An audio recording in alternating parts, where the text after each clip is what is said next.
What's up, everybody? It's your boy Chaos. So welcome to a special quarantine episode of Take It to the Table. As we can say, you can see here, we are obviously self-isolating. We ain't doing no madness. Actually, I need to tell you guys that the last episode that came out, people obviously I posted it about a week into the lockdown, and people will give me some stick about saying like, "Why are you guys fucking doing it?" You should be self-isolating. I'm just like, okay, fair enough. But no, that was obviously pre-taped before the lockdown happened.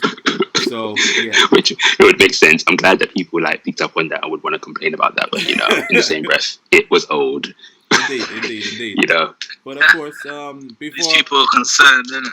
yeah, exactly. Some people are taking it seriously anyway. But of course, let me introduce the guests here. As always, to my bottom left is none other than Mr. Rhymes. Welcome back. Hey, always good to be here. Yes. And to my bottom left, it is none other than Big Man Rides. What's going on, man? What is up? Yes. Very special edition right here, man. Definitely. First ever. Like I said, quarantine edition. Of course, this is obviously we're doing this simply because it's WrestleMania season. Well, WrestleMania season has been and gone, and we have to talk about this very interesting, special, unique WrestleMania this year. Right. And of course, we're going to be talking about post Raw as well, and all the stuff that's been happening and what's not been happening on Raw. But yeah, without further ado, let's take it to the table.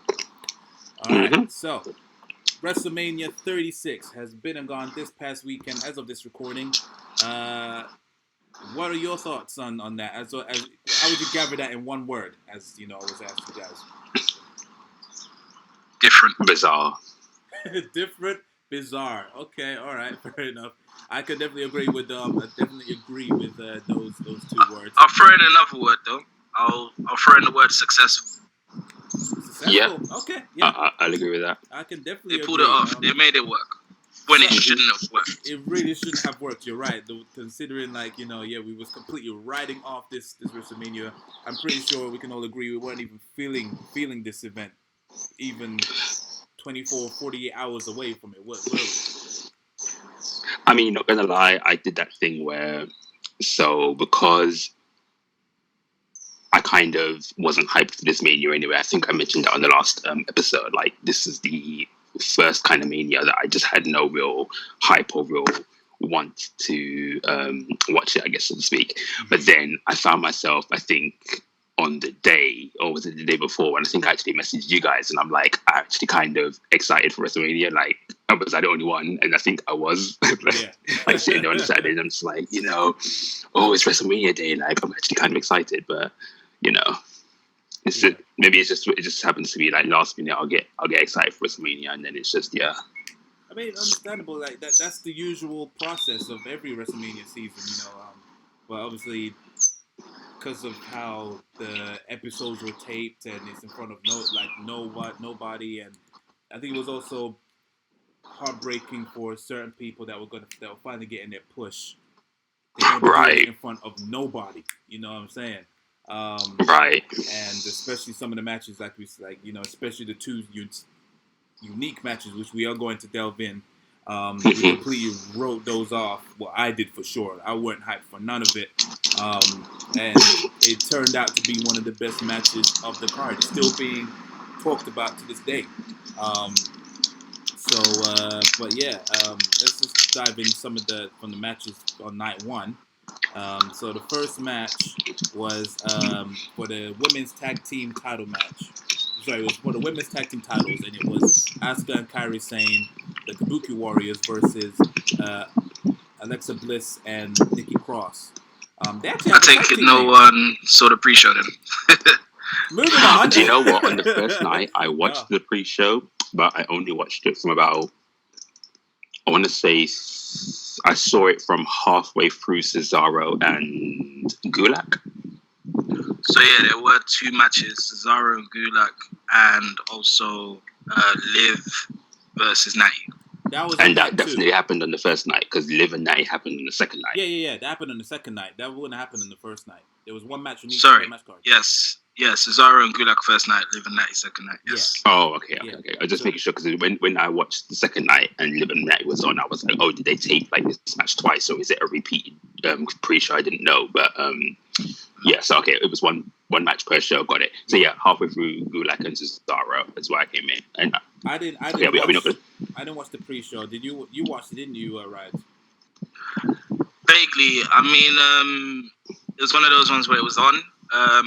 I did initially think Gulak and Cesaro was going to be a clinic, like just because it's two wrestlers. Especially Gulak's been putting on some good matches recently.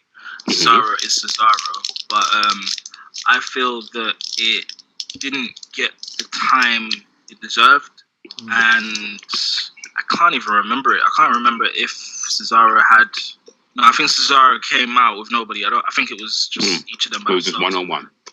Yeah, but it wasn't wrestling. It was cool. It had its spots, but I think it was just time restraints. And then the finish, to me, it was like I think I told one of you where you had the 3 count, but you genuinely didn't know the 3 count was coming. You just thought it was going to be a kick out. Because maybe obviously the crowd wasn't there either, but it just didn't seem like a finish. I don't think I've ever seen Cesaro finish a match like that. He just did an airplane. He used his move, the UFO, which is basically a stand up of the giant swing. So he puts you on his shoulders and he puts his hands inside and swings around. That is not a finish. But Gulak is on his back. Yeah, I mean, okay, yeah, I did think that was cool because for maybe 2 seconds he puts his hands down, so it's just Gulak up there by himself. But it's still an airplane spin. Yeah. I think that was just an airplane spin. His move from the Indies, I'm sure, because it's like people were posting up. I say people, but on my Resident account, people were posting up videos of Cesaro using it on indie scene. So I don't think I think it was like his old move that he just brought back, and I guess maybe it would have meant more had there been a crowd to appreciate it. But you know, fair enough. Yeah, it was an alright match, but nothing that we need to even really spend much time talking about. But I mean, on paper, it sounded like it would be good, and hopefully they have a rematch more time on the actual pay-per-view, not the pre-show. But yes, you were talking about the Kabuki Warriors versus opening match, Applesauce and Cross, or whatever they're called. I did not know that. What the actual fuck? So it doesn't make sense to us because of the accent, but if you say it in the American accent, Rob, it actually rhymes, right? Applesauce and Cross. What does? Yeah. Applesauce and Cross. Or applesauce. What are you even call it? Yeah, applesauce. Apple. We can't get away with that. Applesauce and Cross. What? Doesn't work. But yeah, I suppose good opener. You know, somewhat exciting match, not too slow or boring. It kind of just gets everybody ready. I think they probably have previously opened up with more exciting and more explosive, more important matches in past Manias. But an opener is an opener. As long as it's not a dead match, it gets you kind of started. So here's my thing with this match, and this is the reason why. So I'll go further down when we get to another match. But for this match, for me, this was a first match. So this is the first time in WrestleMania history that it's been opened with a women's match. So we'll count that. And then second round for me, I don't know if any of you clocked, but there was a spot when I think Nikki Cross hit Asuka with her finisher. And then Kairi Sane was basically meant to break it up with the insane elbow. If you remember that spot. Yeah, I remember that. Yeah, and basically the botch there was that the ref paused on two to wait for Kairi Sane to hit the elbow. Yeah. And so my thing was, you know, WrestleMania was taped. Mm-hmm. Like, let's just be real, it was taped. Mm-hmm. So we shouldn't have seen that. That shouldn't have been a thing. Do you know what I mean? To be honest, I thought that was an editing thing. I thought, because I got a feeling that they might have done that like a retake, and then they just try to blur it in. But I do remember seeing that spot where it was like a slight pause, and you wait till Kairi Sane comes in. So I thought they actually tried to edit it in, and it just didn't look right. Yeah, but then my thing is that even if they're going to edit it in, rather than have to edit it as if they're filming it. Okay, so I can put it. So if you film it live in the arena, right? And there have been times when I've been to tapings. I don't know if you guys, when you've gone to London tapings, when they want to redo a scene, they just redo the entire spot. Does that make sense? Oh yeah, I've heard of that. So they'll just they'll do it, and if it's not right, then they'll kind of feed themselves where they need to be, and they'll run it again. Yeah. And then whatever looks good and stuff like that, they blend it on TV and whatnot. And that's when you watch it on TV, the audience looks funny, the angles look funny and whatnot. But then I can understand why that can be an issue. But they were filming it with no audience, like none. So they could have just, if they botched that spot or whatever, then rather than have to blend it or try to make it look odd on camera, they could have just literally had the referee just count 1, 2 again, and Curry saying hits perfectly. Do you know what I mean? Yeah. To make it look good. Yeah. It's like there's no reason why on the TV show we're seeing botches, but that's just my thing. Yeah. So I agree on that one. I mean, they did keep it to a minimal, but yeah, that was definitely one that stood out. So I agree on that one. But yeah, obviously Nikki Cross and Applesauce and Cross, they won and are now the new tag team champions. Did you guys see that coming? Do you agree with that? You're going, Ryan. Go on. Oh, so I was going to say, I agree purely based on the fact that the Kabuki Warriors genuinely didn't do anything with the titles. Not to say that Bliss and Cross did when they were champions, but I feel like but those championship belts are cursed. That's a simple fact. They are cursed. There is that, but then also Kabuki Warriors have been the champions since what? What was the pay-per-view before TLC? Because I think that was where they won. It was Hell in a Cell, maybe, or something like that. Probably. So they've been champions since then, and I can only recall them defending it once on NXT. Yeah. In TLC against Becky Lynch and Charlotte. Yeah, that was it. They didn't. And then WrestleMania. Yeah. Like literally, they have not defended those belts at all. Yeah. So it's like all it kind of did was it, I guess, leveled Asuka to kind of be like, we've got two women's champions coming at it, or Asuka is like a women's champion right now, kind of thing. So it boosted her or gave her credibility, but then it didn't do anything for them. Right? It wasn't like it didn't really do anything for the belts, or they didn't really do anything for the belts, and it's unfortunate because I really think that Asuka's character is amazing right now. Yeah. Like Asuka's character is everything that Shinsuke should be. Yeah, 100%. And it's like, I can't help but kind of like feel a little bit salty that Asuka's getting treated like that and being allowed to be uber sarcastic and uber animated in her own in her own language and everything like that, where Shinsuke is like, he has to have a mouthpiece and everything. It's just a bit like, Mm-hmm. But, new champions, it just is what it is, really. Let's remind ourselves. So, who have the champions been? The first champions were Sasha Banks and Bayley, right? Yep. And they lost it to the Iconics. Yep. Yeah. Who lost it to who? Bliss and Cross. Yep. Okay, who lost it to the Kabuki Warriors, and now it's back to Bliss and Cross. Exactly. Okay, so basically, that's what I thought, and why I ask is because I thought when Bliss and Cross won it the first time, to me, that was the first time where the belts kind of felt almost important. Yeah. I mean, when it initially started, obviously it was supposed to be important, but as soon as Sasha Banks and Bayley won it, it was like a slow decline. When the Iconics won it, as entertaining as the Iconics are, as champions and competitors, there was nothing, right? As soon as Bliss and Cross won it, especially because they'd been a slow build with Bliss and Cross in terms of character. First, they were like, Bliss was still a heel, Cross was the face, and then Bliss started becoming between her and then a face. It was character development for them. So when they won the championships, it was like, for me, it was like a breath of fresh air. Like, no disrespect to the Iconics, because I like them too.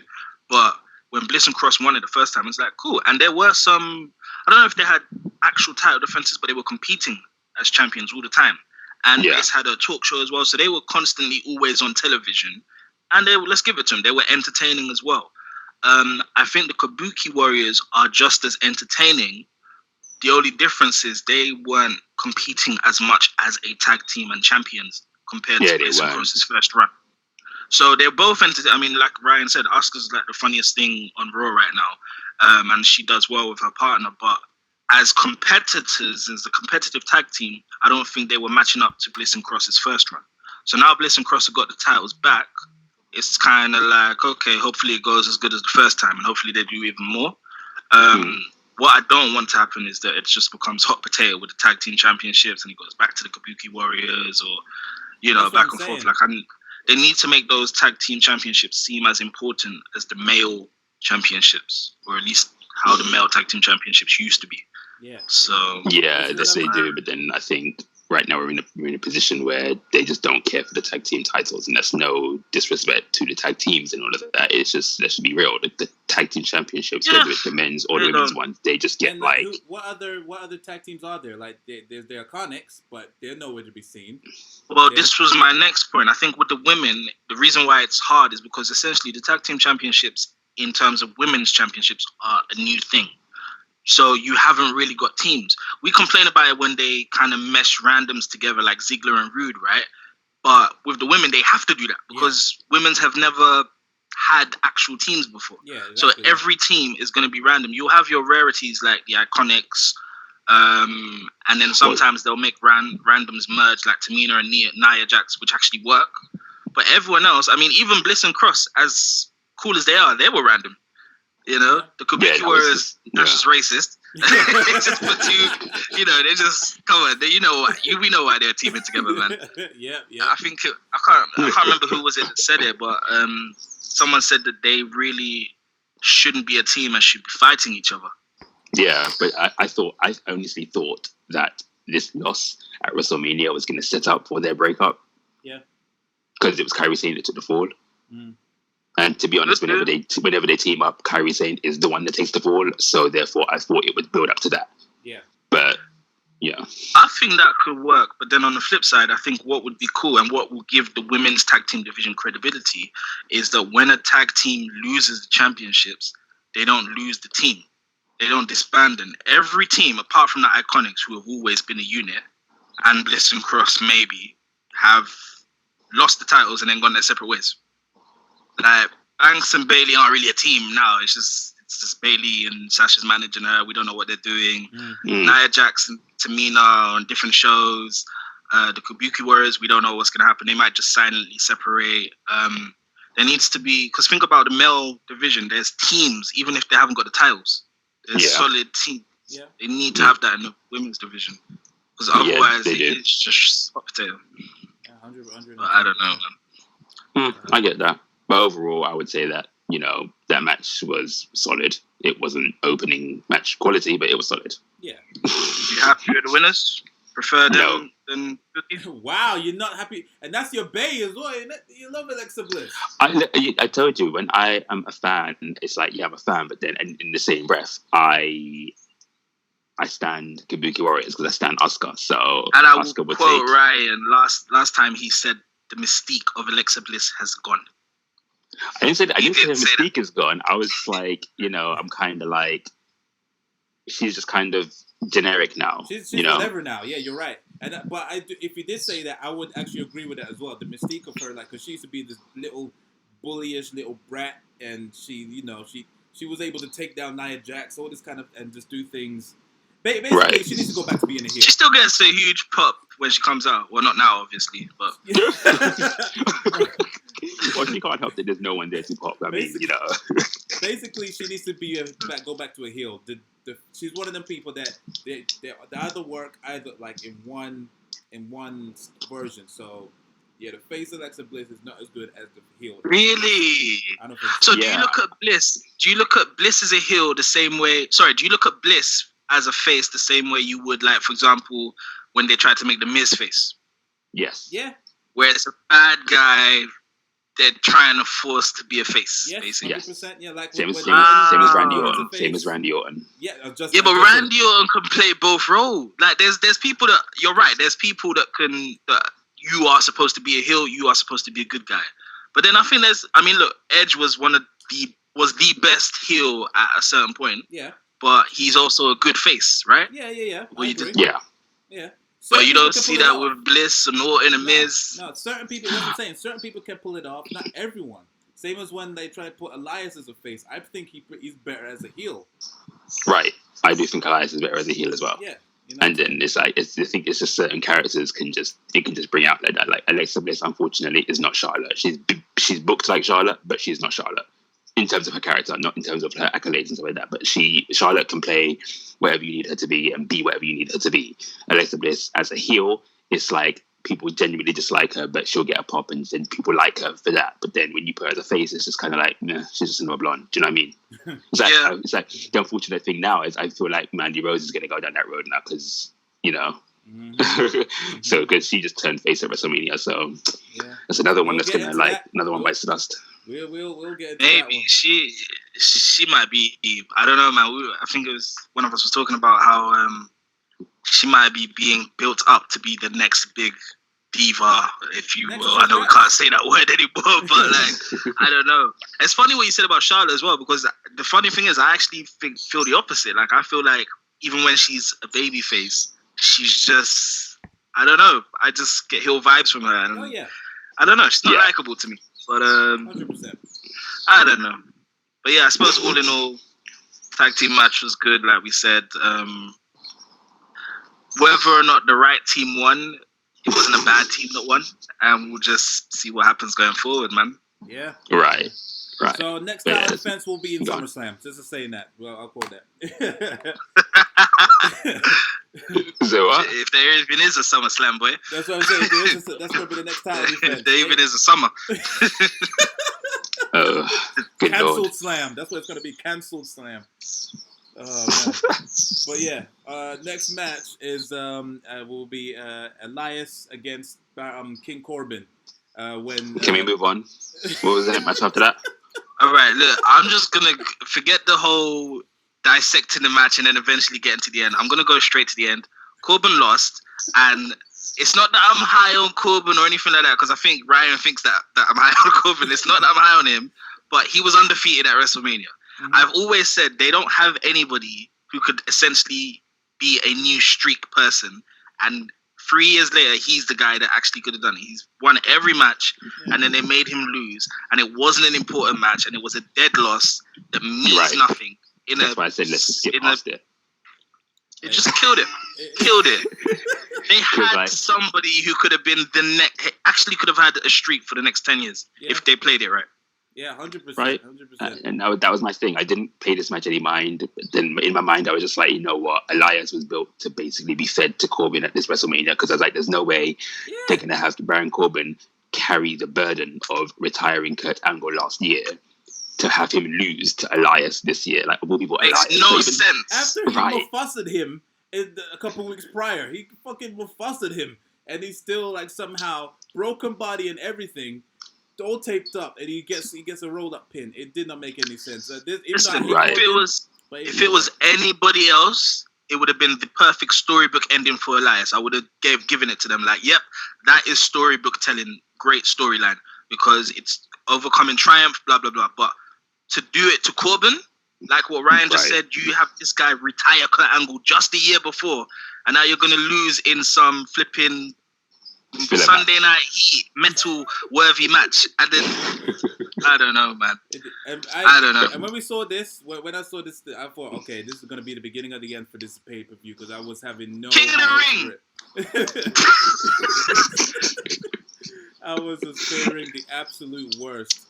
Because so far, even though the tag match was good, but this one, after this, you started to feel like another Raw episode, or like you said, Sunday Night Heat.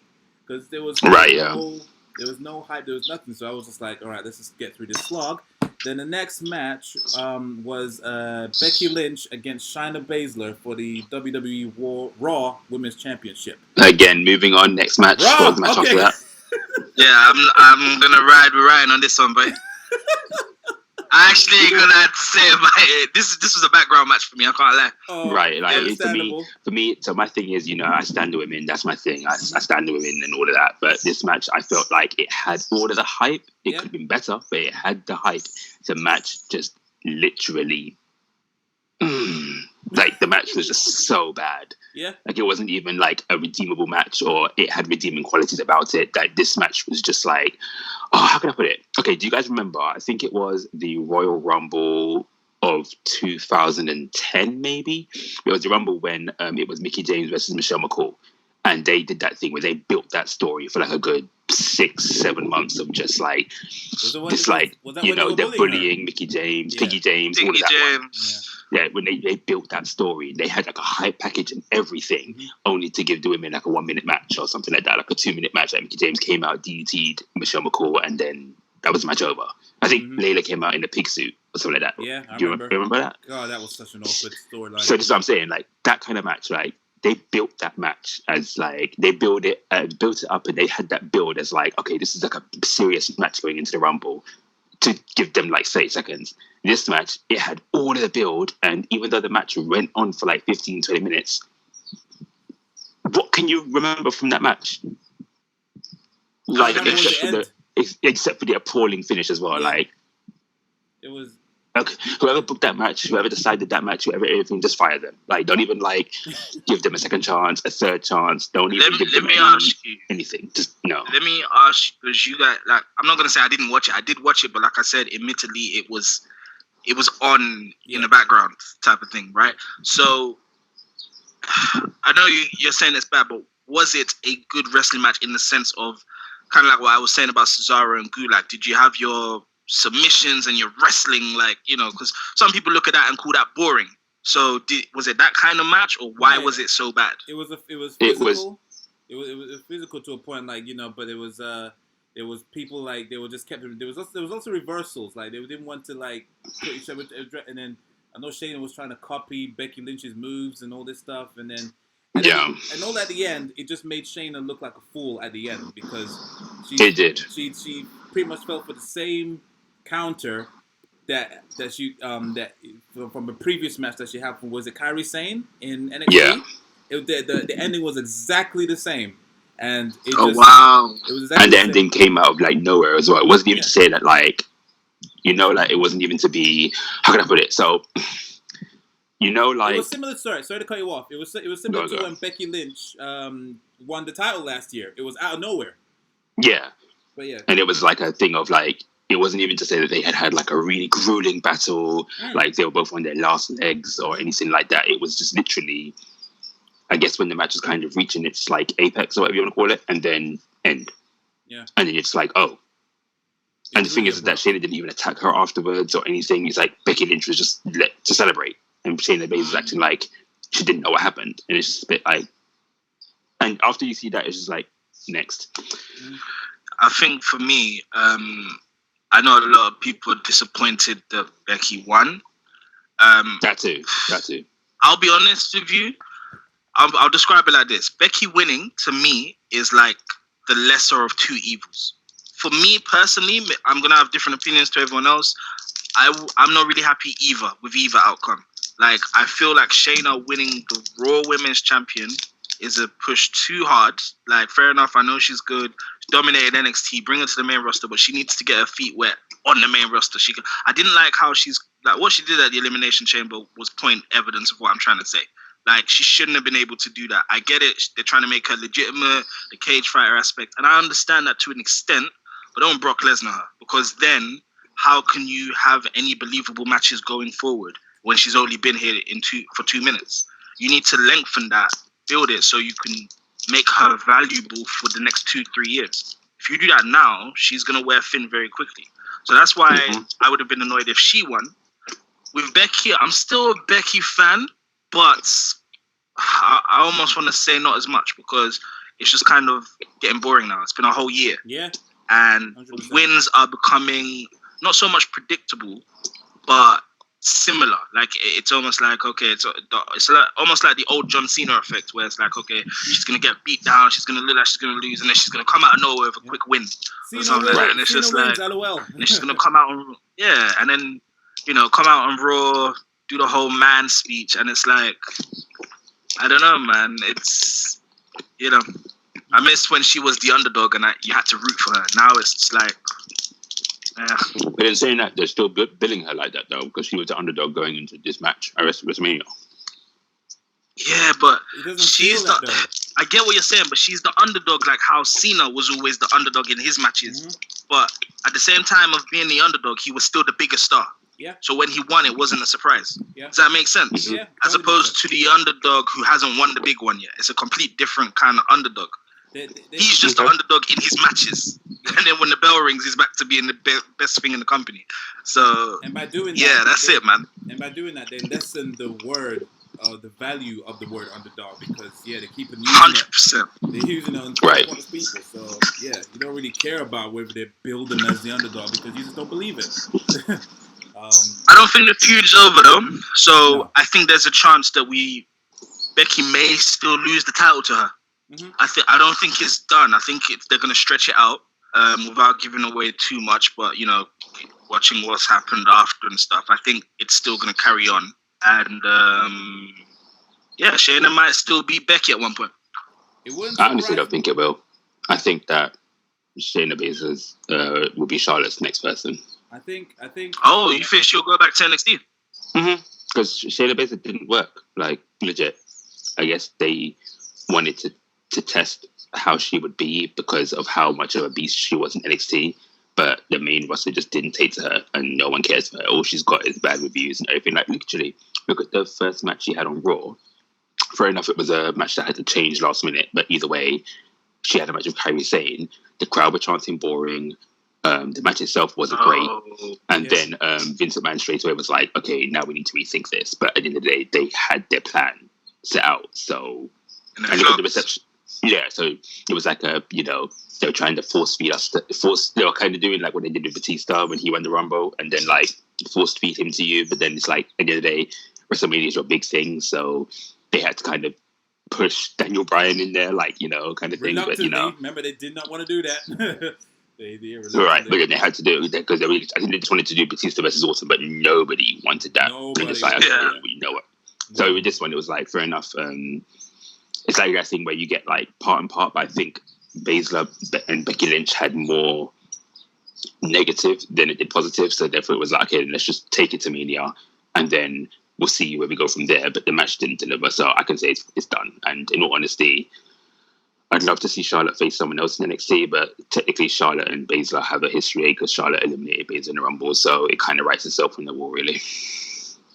However, was Shayna still competing on NXT during her feud with Becky, or was Shayna a Raw superstar? Raw superstar. Do you think they were? Yeah. Charlotte was a Raw superstar going into WrestleMania. And as of last night, they're still describing her as a Raw superstar, which is weird. But she's NXT champion, so she is confirmed. Charlotte is confirmed to be working both shows, Raw and NXT. But most likely she will mainly be on Raw more than NXT. Just show up there for specific times, but she will be there. So, and given how everything's being done at the Performance Center right now, she doesn't really have to travel that much, so it's easy for now. True. But regarding Shayna Baszler, it wouldn't surprise me if the only way to get her over in a way was her to win probably the women's Money in the Bank. That's a tough one. If she does, she's 100% winning the title. Yeah, of course. Yeah, she can't win the Money in the Bank, and they're not going to Corbin her. Like, it's not going to happen. You know what I mean? Like, that's what I'm saying. Like, that's the only way in their mind. They think that's the only way that she can beat Becky while she's at her most down state. When is Money in the Bank? Yeah, it's meant to be May May. Meant to be. Yeah. So it's not the next pay-per-view. Next pay-per-view, is it still Extreme Rules? No, Money in the Bank. Money in the Bank. Remember, we're in April, right? So why did I think it was Extreme Rules? No. Extreme Rules not the first pay-per-view. They always change or was it it up. Did that change? They always change it. This year is like they haven't fully announced all their pay-per-views anyway, so it's all by guess. So yeah, Money in the Bank is the next one. My calendar's old school. I'm still thinking it's Backlash. Like, right. But then also WWE, like when they advertise Money in the Bank, they didn't advertise where it's going to be from. So that's why I'm saying it's place. Right. It's unsure of like, They advertise in WrestleMania next year, and I'm like, you don't know that. Very true. Yeah, it's absolute madness. So, if not Shayna, who's dethroning Becky? That's a good question. Who else is there? She's literally gone through everyone. She's gone through everyone. Well, we've all watched Raw, right? I have. Yes. So we've got a new woman on the roster. Yeah. Hardly new. We're talking about the same person. I don't know if we want to jump to. I don't want to spoil it. I don't know what the order is. Can we? I told you. Mention it? Yeah, go on. He knows the return. Yeah, your girl, isn't it, Ryan? Bianca Belair. She's on Raw now, no? That's a new fresh face. That's what you meant. Okay, yeah. Fair enough, but I feel like I thought I was talking about. I honestly thought you were talking about Nia Jax. I thought about Nia Jax returning. I was like, oh yeah. It'll probably be her that really gets the opportunity over Bianca. No, but Bianca and Jax Becky will just be fed to Becky Lynch, I guess, as per usual. Because agreed. It will be a feeding job. She won't win, but that will be the next. She'll get the feud. Yeah, Bianca, I think she's just gonna play fiddle to not fiddle. She's gonna play manager with the Street Profits for a long time, man. Hence I don't know if she'll do that. I think it's just right now to get the Street Profits over with the Zelina Vega, all that thing and whatnot, and to introduce her slowly to the roster and whatnot. But then, again, I don't. It would have been cool if she stayed on NXT with what you were saying the last time we got together about her and Charlotte potentially having something. It would have been, but then now that Charlotte's a champion and now that Belair is on Raw, it's a bit like it's weird. It's not even that it's weird. It's just that I kind of would have wanted her to have the thing with Charlotte and Ripley. So I would have liked that to have been a triple threat.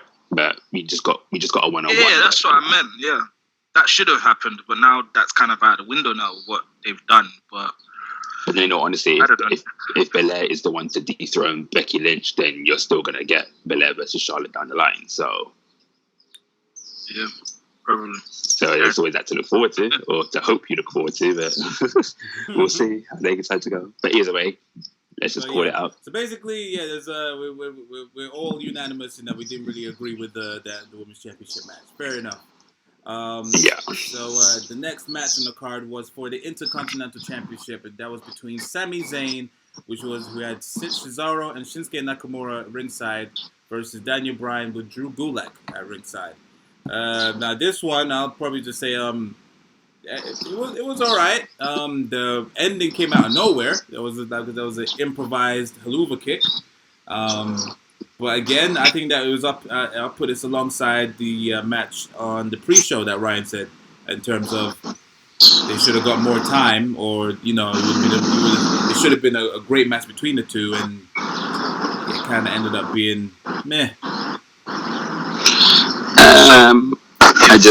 I didn't even watch this match. I'm not gonna lie. I heard the music play for the person who first Sami Zayn winning, but I didn't actually see the match, so I can't have an opinion. So, storyline wise, in terms of good guy versus bad guy, I'm glad that Sami got the win, and even down to how he won. Although we said it was out of nowhere, it was a good, solid win. Daniel sold it well.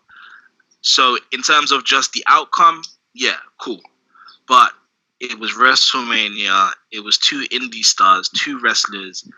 Just like I said before about Cesaro and Gulak, we should have had a clinic. This match was way too gimmicky. You had all the man on the outside getting involved, Shinsuke, Cesaro, Drew Gulak. It was just messy. And that took away from what was a match. This just felt like a typical WWE match. It was just this guy versus that guy, this interference, here's your winner. When really, we could have actually have had match of the night. They could have genuinely have had match of the night. And that's saying something with what the rest of the card had. Yeah. And they could have done it. Up to this point, the rest of the card still didn't have a match of the night. Oh, hell 100%. So what was the next match? The next match after that was the ladder match. So that's where WrestleMania started for me. Yes. I just wanted to mention that. We'll get to that, but that's that. So up until this point, WrestleMania hadn't started yet. Mm-hmm. But it should have started with Daniel Bryan and Sami Zayn. That could have been, it's frustrating how missed of an opportunity that was. Yeah. But I'm glad Sami retained. I just hope they start letting Sami be Sami. He's an amazing heel. He's an amazing manager, but he's more than that. Yeah. Yeah. So that's my take on it. Yeah, you pretty much nailed it around the head. They should have done a lot more. My money was actually on Daniel Bryan, because I thought he was going to probably take the title and probably start doing it, because for him to win back the title, that he actually never lost because he went out with injury. So, but did they even reference that though? No, they didn't. No. Well, obviously, us smartasses, we would know that, but right. It would have been cool to obviously win that back and then probably do like what John Cena did, in terms of bringing more prestige to the championships, or doing open challenges, and just bring the prestige of this new rebranded Intercontinental Championship, because it's pretty much lost its value since the Miz had it, really. And since they did the new championship belt, nothing special has happened. Nothing. The most special thing that happened was them changing the belt. Yeah, pretty much. Tell me anything you remember aside from that. Anything that I do remember is more negative things, like when Braun Strowman had it and then he fucking lost it a few weeks later. That's yep. And who did he beat? Shinsuke, who did nothing with it. Exactly. And although Sammy doing nothing with it is almost on purpose and it's working as a heel character, it's still just like... You can't really say he's doing nothing with it. He hasn't had it long enough. Well, I just mean in the sense that he's the coward superstar, so he's probably just going to hold it and not do anything, you know what I mean? But I don't know. I get you. Yeah, it's been a while since that title was important. Yeah. Mm-hmm. Yep. 100%. All right, so moving on, it's like you said, this is where the WrestleMania and all, I think, is collective.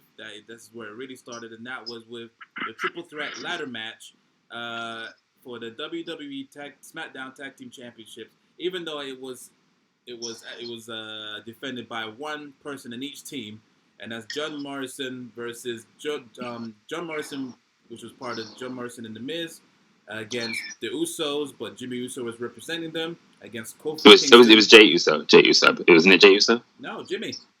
It was Jimmy. Yeah. Oh, okay. I thought it was Jey. That's what I'm saying, Jimmy. I couldn't tell. I wouldn't have known, but yeah, but it was Jimmy. Well, they're both slim now, so it's hard to tell.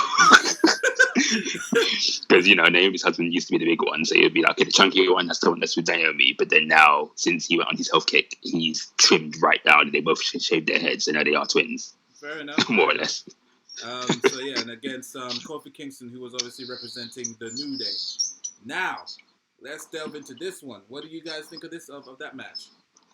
Eerie, because so many spots happen that deserve a pop. It's just like, yeah.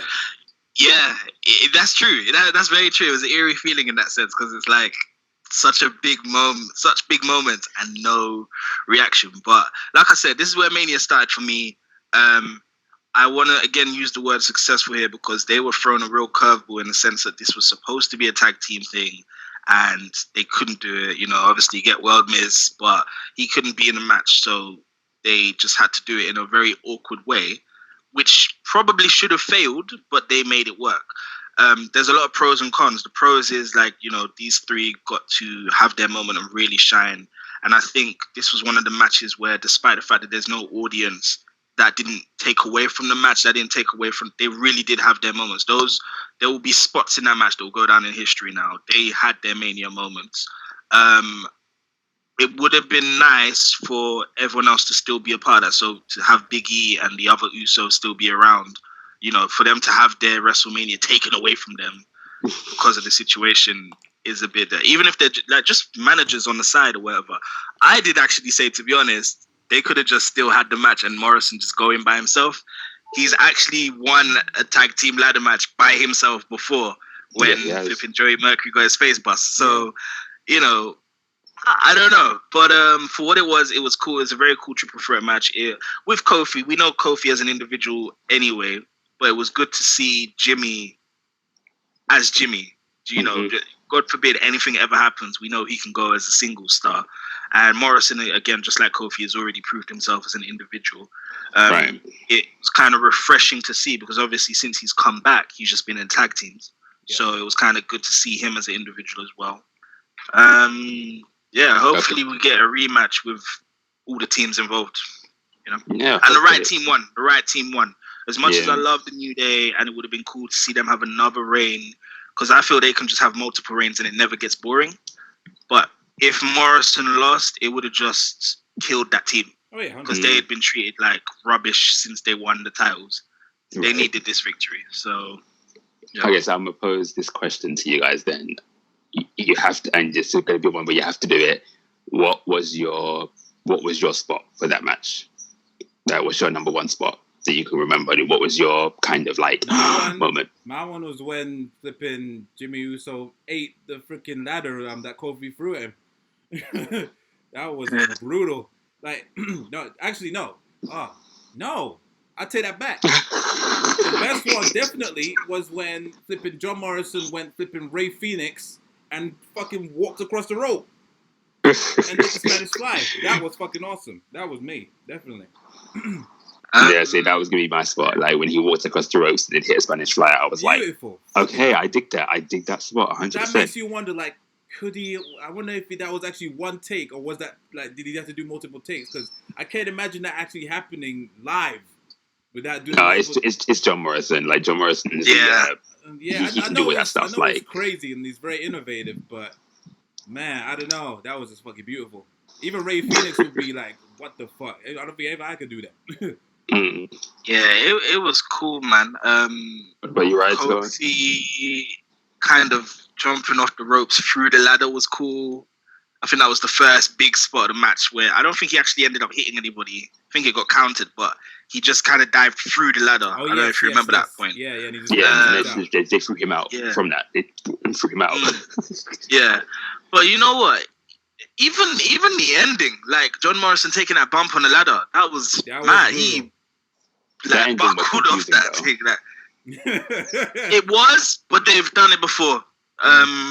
Dean Ambrose and Seth did it, where they both fell with the title, and because one of them held onto it, they won or something like that. It's very similar, but yeah, tiny bit of an underwhelming win or ending, but because he fell on the ladder as part of the win, that's what was like, okay, that made it a bit more stronger, if you will. But because he really sold that, man. He bounced. Yeah, that was like Vince falling off the cage at St. Valentine's. Like, it just bounced like a basketball. 100%. Yeah. God. This was definitely this piqued my interest again because it was slowly starting to become a background event. Like right. I was either playing PlayStation or on the phone and stuff, but yeah, this definitely piqued my interest, and definitely so far the match of the night, 110%. Who was the man of the match?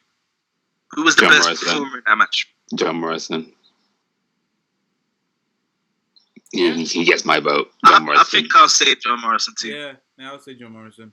Yeah, he killed. Boom! Look at that. Because I was fearing for him because, like they like I said, they weren't really utilizing him, and after all this big hype about him coming back and stuff, and all his matches, they were nothing spectacular, but this one made him really shine. So even though it's sad to say, this definitely helped for it to become just three individuals for the tag championships. Right. Yeah, there was definitely a lot of unique situations in this pay-per-view, I must say. Very unique. Mm-hmm. But yeah, moving on to the next match, which was Kevin Owens versus Seth Rollins. Admittedly, I did not watch this match. Shit. I mean, when the first part happened, I understand. But okay. I watched it up and then just as I was walking back in, that was when it was like a count out or a disqualification or something like that? Yeah, Seth Rollins. So I came back at that moment, and because it was a count out disqualification, I was just like, I'm gone. I walked back out, but then I heard the bell ring, and then they were still fighting. So I was like, oh, okay, so they must have continued the match, blah blah. And then Okay. But yeah, this is another match that I'm not gonna lie, I didn't really care for it. Two people that I like, I am a Kevin Owens fan, I'm a Seth Rollins fan, but for this match, I had zero hype or care for it. Like, I didn't. Understandable. It wasn't the best hype match, and the stuff that's been happening amongst it's all a bit of a jumbly mess. I do love the new gimmick that Seth Rollins is doing. Like his attire, like he came out looking like Jesus. That was fucking awesome. I loved it. Monday Night Messiah. Yeah, I fucking loved it. But yeah, everything around it was just, it wasn't really built up right. And now, like, you had a crew, and then they've all dissolved. Obviously, AOP is nowhere to be found. You didn't see no Buddy Murphy. Murphy. And yeah, just all of a sudden. But I do think that the match didn't require any outside interference. It didn't, but even before, like the past couple weeks prior, they were nowhere to be seen. Like ever since the last Raw match, I think it was when there was actually a crowd. Before when what's one that ruptured his pec? Is it Razor? Is it Razor? Or Yeah. Akam? One of them. Akam. Yeah. Ever since then, all of a sudden, his whole crew was like without any explanation. He just doesn't come out with any. He's just by himself all of a sudden. And then right now, it's not even about him helping, because the whole point of Rollins' character is to save Raw, and all this stuff. And all of a sudden, that's completely not even mentioned. It's all about Kevin Owens just known for failing at Mania, and he just sucks. So it's really jumbled, and it's not consistent in terms of storyline. But they did make up for it on the second half of the match, in my opinion. Well, definitely that was a WrestleMania moment. And it definitely picked up. So that definitely saved the match itself. The storyline, I totally agree, it was absolute crap. But what about you, Rice? What are your thoughts on that? I think for me, a lot of the matches on Mania were kind of me just delving in, because admittedly, whether I was behind or just not interested, there was a lot of things that I wasn't committed to. So admittedly, the feud between Owens and Seth, and the whole crew that Seth has, I've seen bits here and there, but I wasn't following it religiously. So this was really the first big thing, maybe I'd say since the Rumble, between these two that I actually sat down and paid attention to. Mm-hmm. So I think this match for me kind of saved me the hassle of having to go through everything, because I don't think everything was up to par, whereas they just gave us this brilliant match. Yeah. So I didn't need to see anything. Do you know what I mean? You just give me the footnotes and then show me this match, and boom, we're cool. I don't feel like I need to, but how did this happen? How did I don't feel like I've lost anything. Mm-hmm. I feel like I would have lost more by just missing that one match. That match was great. Again, These are two gentlemen who, just like we've mentioned a few times already, are guaranteed to give us a good wrestling match. They come from that era, they come from that background, and they did. It's a little bit gimmicky. It wasn't straight wrestling, but I think with the element of Kevin Owens and even Seth to an extent, you have to have a bit of that. Although they're good wrestlers, they can get extreme, and I think that's the WrestleMania aspect of it, and they did a very good job. It wasn't too over the top. It was just perfect. The spots were great. I think the bit where it looked like Kevin had won by disqualification was a beautiful swerve, because I was legitimately vexed about that. Yeah. And I thought, and I feel it was brilliant that they did that. Could you imagine if the crowd was there, the boos? Like, when does that happen? Like, hardly ever at Mania. So that was great. And then Kevin getting the mic, playing the baby face. No, challenge me again. And then they do it, and he gets the win. Perfect. Mm-hmm. And that, again, is a perfect example of a non-cheesy storybook ending, where you've got someone going through so much trials and tribulations to then get the win. Now Kevin needs to move on to something else. 100%. They don't need to carry on the Seth Kevin show. Like, it needs to be done. Like, 100%. Right. So, definitely. Yeah. It's a good match, especially following the ladder match. It just kept, usually they have a great match and then it goes back down. This kind of kept it up there, So 110%. Yeah, they definitely picked up that them restarting it definitely saved the match. And like you said, the obviously the big spot when you jumped on him on the table. Seth sold that perfectly. He was like he was, that was like something from a horror movie, like he was dying. He was like suffocating. It was freaking beautiful, and he just that's the best selling I've seen Seth like doing. It legit looked like he was hurt. Like, that looked definitely broke. Like that sounded broke. Completely broke every rib in his body. So yeah, that was brilliant work from Seth. And yeah, like completely folded him with the stunner. And yeah, it was a perfect ending. Yeah, you're right. It definitely needs to move to something more serious. I don't see why he can't be possibly getting back into the main title picture now. It's been out long enough. So yeah, we just have to see what go. Wait, who's the champion now? Drew. Yeah, that would be perfect. Yeah, and he's another character which I also no actually he does work both face and a heel, but I prefer heel Owens anyway. Like he's good both, but I prefer him being a heel and going after the main title. I'd say, unless you guys don't agree, I don't know. He's definitely a heel by heart because up until when he came back to fight Kofi, he was 100% heel his whole career. I think the only time he was facing NXT was when he debuted, and then that was a quick change immediately when he started with Sammy. But he plays a face, and you don't get annoyed with the fact that he's a face. He's still, because it's almost like he's not changed. He's still him. So some heels who are normally heels, so some heels who are normally heels that then try to be face change who they are. Kevin hasn't changed. We've just perceived him differently. He's still the same person. Yeah, he's not low blowing everybody, but he still talks the same. He still acts the same, and I think that's what makes a person genuine. So, like I said, that's why I say that, like we said earlier, certain characters or certain stars work in both. So like we're saying for Alexa Bliss, when she's face, she has to change, and it doesn't work. Get it? Yeah, because if Bliss still talks like how Bliss did before, it wouldn't work as a face. Yet Kevin Owens can do it. So right. I hear that. So that's what you mean. Yeah, and I just, like I said, I think you said just now Kevin Owens and Drew, that would be cool. Obviously, one of them would have to be heel. It'd probably have to be Kevin, but I'm just used to him being a face now, and I don't know. Are you used to him being a face? I don't know. Are you used to him being a face because he's starting to be given the Big Show treatment? Face heel. It's nowhere as bad as Big Show. I don't think anyone can be as bad as Big Show. I don't know, because the thing is, the first turn, I don't know if that was like a swerve, because it was just kind of to infiltrate the New Day. Do you know what I mean? Yeah. So was it always a lie? Does that make sense? Was he actually a face, or was he always just, does that one count?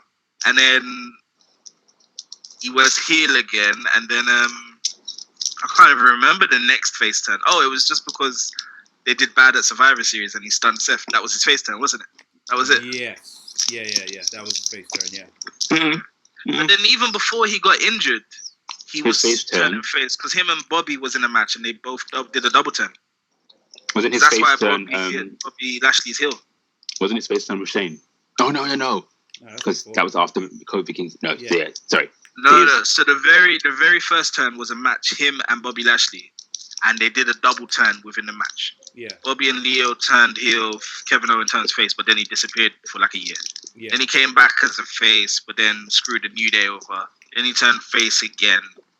Yeah, I guess it is kind of Big Show-esque, but that's what I'm saying. It's starting to, but hopefully it won't get to. Hopefully it's not too. It's not that deep for him to. Yeah, I think either stay how you are, or you get one more turn, but then whatever you turn to, you have to stay that way for the next 2 years. Yeah, definitely. Okay, fair enough. So yeah, going on to probably the second best match in the card, and that was Braun Strowman against Goldberg for this Universal Championship. Next.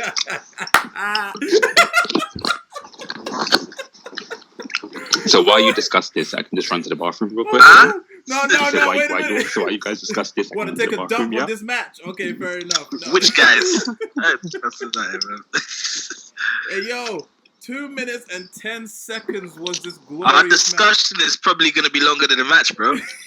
So then let's just keep this match to 2 minutes. Who's got a timer? I said I do. Please, yeah, okay, please 2 do. minutes, 10 minutes, go. Does this match even really warrant a discussion? Because it's like, Braun Strowman was the filler. Braun Strowman, who also lost the Intercontinental title to Sami Zayn, now goes and beats Goldberg, who beat The Fiend in a couple of seconds. So you know what? The match just doesn't... let's break it down like this. The first one, let's break it down. Yeah.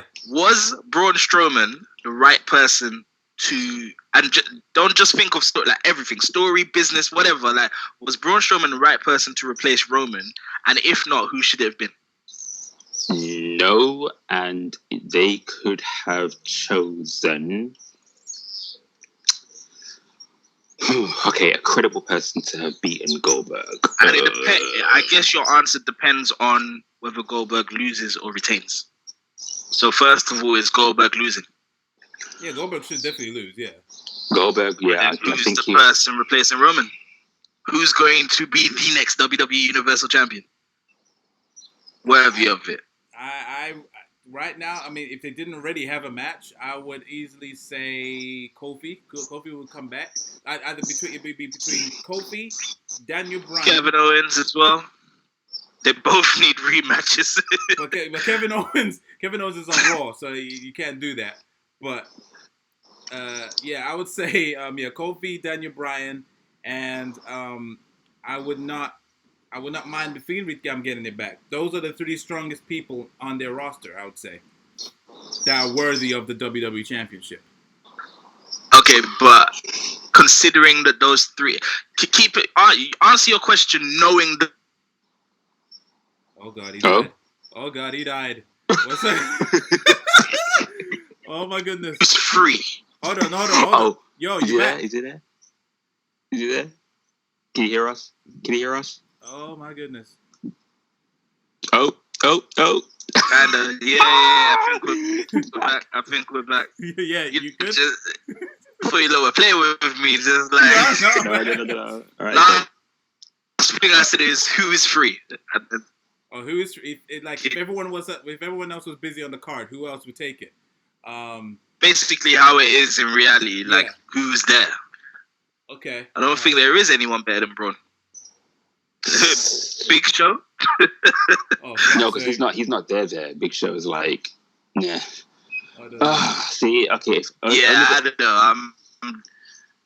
That's really bad. Like, you've got no one champion worthy. And see, this is the thing. Like, I don't want to take it. Big E. I don't want to take it. See, this is what I was gonna say. I was gonna say. Okay, you know what? He was actually free. That's what I'm saying. No, but see, here's my thing. My thing would have been that, like, if it was gonna be Big E, they couldn't announce it. No, it would have had to have been. It would have had to have been a thing where Goldberg comes out. Yeah. And he has to say, like, he has to do that whole, Roman has to pull out. He hasn't got a person to fight, but he's here to fight. So he's taking on open challenge. And then Big E steps up and you're kind of like, of all people, Big E, but then in the same breath, you're like, oh, but Kofi Kingston won it as well. So what could they? But then, rather than have it be like, as it was in this case, a finisher fest, like it was 4 spears and 4 power slams or something like that. 5. So yeah. So if you just like give them like maybe, I don't know, look like they're gonna do something and then hit the finishers, but then make it be there so that Big E has to hit like, I don't know, 2 big endings, or maybe it's that thing where Goldberg looks like he's gonna win, and then see if all the New Day were there, because then it could be the thing all the New Day screw over Goldberg, because then it could have been that thing where Xavier Woods distracts and then Kofi Kingston, they hit their double team finisher, and that's the thing that puts Goldberg down. So it's like it could have worked like that, but then again Xavier Woods injured, not allowed near the ring. But yeah, so I could buy into that. I could. Mm-hmm. Yeah, if done right, I would say it'd be probably the next big one without being Strowman. I mean, to be honest, people say that no disrespect to Strowman, like he was worthy of it, and it's not because it's long overdue. I think his time is past and gone. Like I'm over Strowman, but I've been over Strowman. Like, they didn't shoot the gun when they had the opportunity. They had so many opportunities. It got anytime it was with Lesnar, didn't bother with giving it to him back then, and every other Roman time. Even. Sorry, you gotta ask yourself, if Roman wasn't out of the match, what would be the plan for Strowman? Was Strowman going to? Well, I don't know, because remember the IC, and this is what I'm saying. The IC setup was already set up before Roman pulled out of the match. So Strowman wasn't doing anything. So it makes me wonder, was Strowman always going to be involved in the title picture anyway? Was Roman going to go over Goldberg and then go into a feud with Strowman on SmackDown? Probably. Because that's another feud that they're probably going to drag out for another... So it's probably going to be Strowman and Roman now, going forward, once Roman returns. I don't know. Yeah, I would say it would definitely be Roman and Strowman. And again, they probably wouldn't pull the trigger. They would just long it out because they want... I doubt they're going to, like, put it on Roman... And the Roman only keeps it for a while, like for a couple months, and then for him to lose it. So I got a feeling. So with that said, ironically, they're going to do the opposite with Strowman.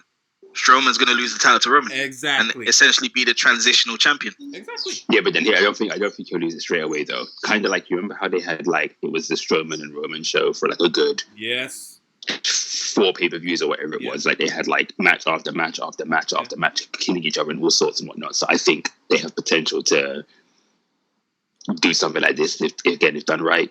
Pretty true. If done right, the dynamic has also changed because as of right now, they're both faces.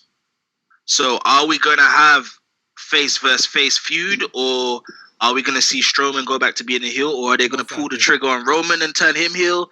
I think it's personally, I think they're just going to do face versus face because Strowman's getting, although the mystique has gone, he's getting over as a babyface. Him turning heel would be very random and Big Show-esque again. Mm-hmm. But I don't know. But then Strowman's character, I think, works in between. So get these hands and the aggressive nature that he has versus the aggressive nature that Roman Reigns has. It's just two men duking it out. So I think that a face-to-face or just tweener versus tweener feud for them is pretty much how it would be. So you're going to get some people that will support Strowman because they don't want Reigns to win. And then you're going to get everyone that is going to support Reigns because they're just a fan of Roman Reigns.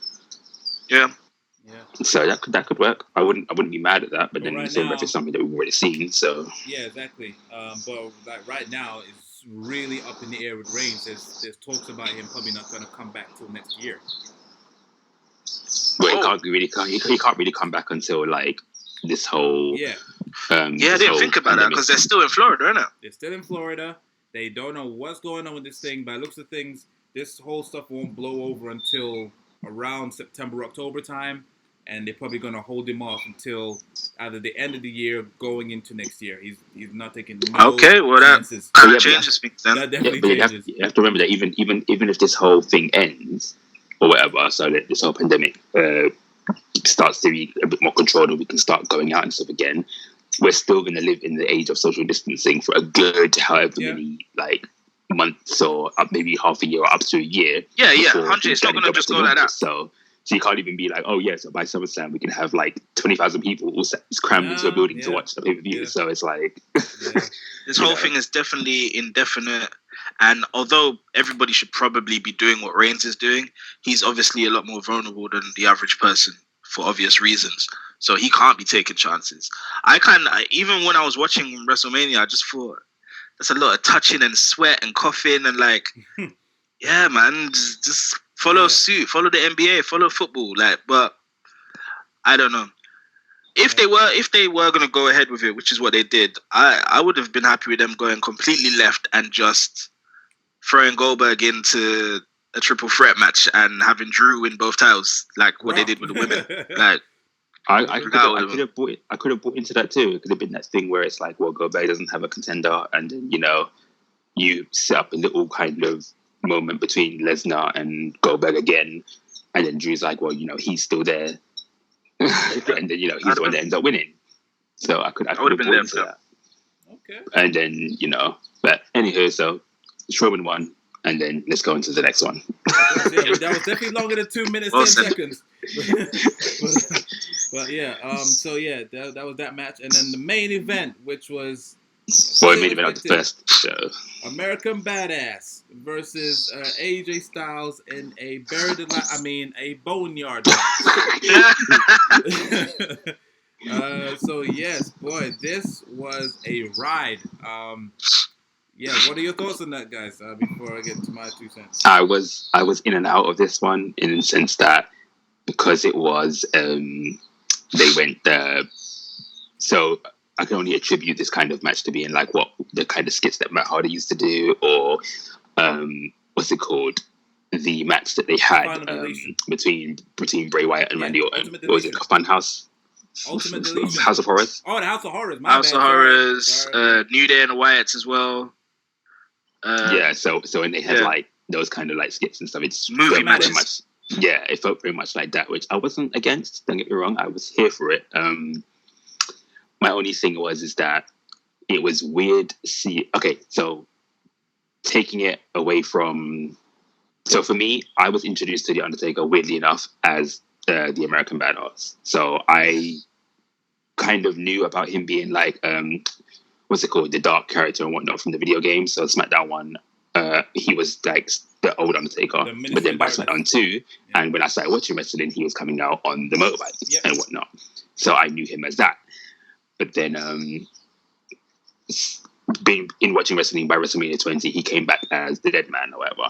So I found it interesting that it took till now, as opposed to how long he's been there, for them to blend his character or blend his characters, because he came there on his motorcycle, he was talking, and he looked very much how he was in his American Badass character. But yet he was doing the mystical stuff because he turned up behind AJ Styles, right? Yeah. And he kept rolling his eyes and he had the symbol and all of that. So it was like a blend of his characters or his personas, whatever you want to call it. So I do feel like that's long overdue, because I thought that admittedly I thought when he was going to return against Randy Orton at Survivor Series, when he came out the casket, I thought that was when they were going to blend his characters, because it was like they were teasing that he was going to return and whatnot because he was feuding with Orton, kind of thing. And then I thought, okay, then so when he's going to return, he'll be like both characters. And anytime he has returned since then, I'm thinking, okay, they're going to blend his characters. He's going to come out with both, but they've never ever done it. And then now they have done it. But it's like, no, it's late. Like, this man's like practically his deathbed. But why are we doing it now? You know, it's just like. I mean, you laugh, but ironic, right? It's like, it's just like, you know, he's an old man now, like he needs to be over and done with. But yeah, in the same breath, now they want to blend his character. It's just, but yeah, other than that, I actually like the match though. I'm gonna, you know. I can't get over Rise's reaction. He was just oh god, that was amazing. No, what about you, man. I mean, it's true what you said. It's just how direct you said it. I was properly engrossed in what you were saying, and then you said he's on his deathbed. I was like, flip it hell, man. But yes, it's kind of like what we were saying about Strowman, isn't it? It's just too little, too late. Like, it worked, but it would have worked great 2 years ago or 3 years ago or 100. Not even years ago, like 2007, when he returned for that feud. Blend his characters finally. Make him like a cross between the two, because he had enough time to reintroduce the Dead Man character. But wasn't there for long though. He only came back in 2004, didn't he? No. When was WrestleMania 20? 2004. Oh, yeah, it was 2004 times. Yeah, but you have to remember that from 2004 to 2007, that's 3 years to reintroduce the Dead Man to the fans at that time. But then you got to remember he was still the Dead Man between 99 up until 2000. When was he debut? 97. How long was the motorbike guy there for? 2001 until 2003. Yeah. Remember, Taker's been around since like 1989. You know, he's been there for a minute. Right, but I'm saying... Yeah, I just meant the version in 2004. I don't look at that as a continuation of the 90s Undertaker. Like, that's just... I wouldn't say so. Today's version of the Dead Man. That was Ministry of Darkness. That was fucking... Yeah, I wouldn't say that's completely different. Yeah, I would say that's totally different. Like, they so brandished that in the games. They have this different versions. I think with the 2004 introduction, I get what Ryan's saying, and I agree, but at the same time, I think they just wanted longevity. Which is why it wasn't a quick 1, 2 year, 3 year deal. It was like indefinitely from 2004 up until essentially now, 2020. You do the maths. How many years is that? So I think that's what they wanted. But I don't know. I think because he's just such a chameleon in terms of the characters he can play, anything could have worked. 100%. Yeah. That's what I'm wondering. Like, if we did do that blending thing when you said when he came back facing Randy Orton, do you think that would actually work? Could you imagine that kind of persona facing Shawn Michaels?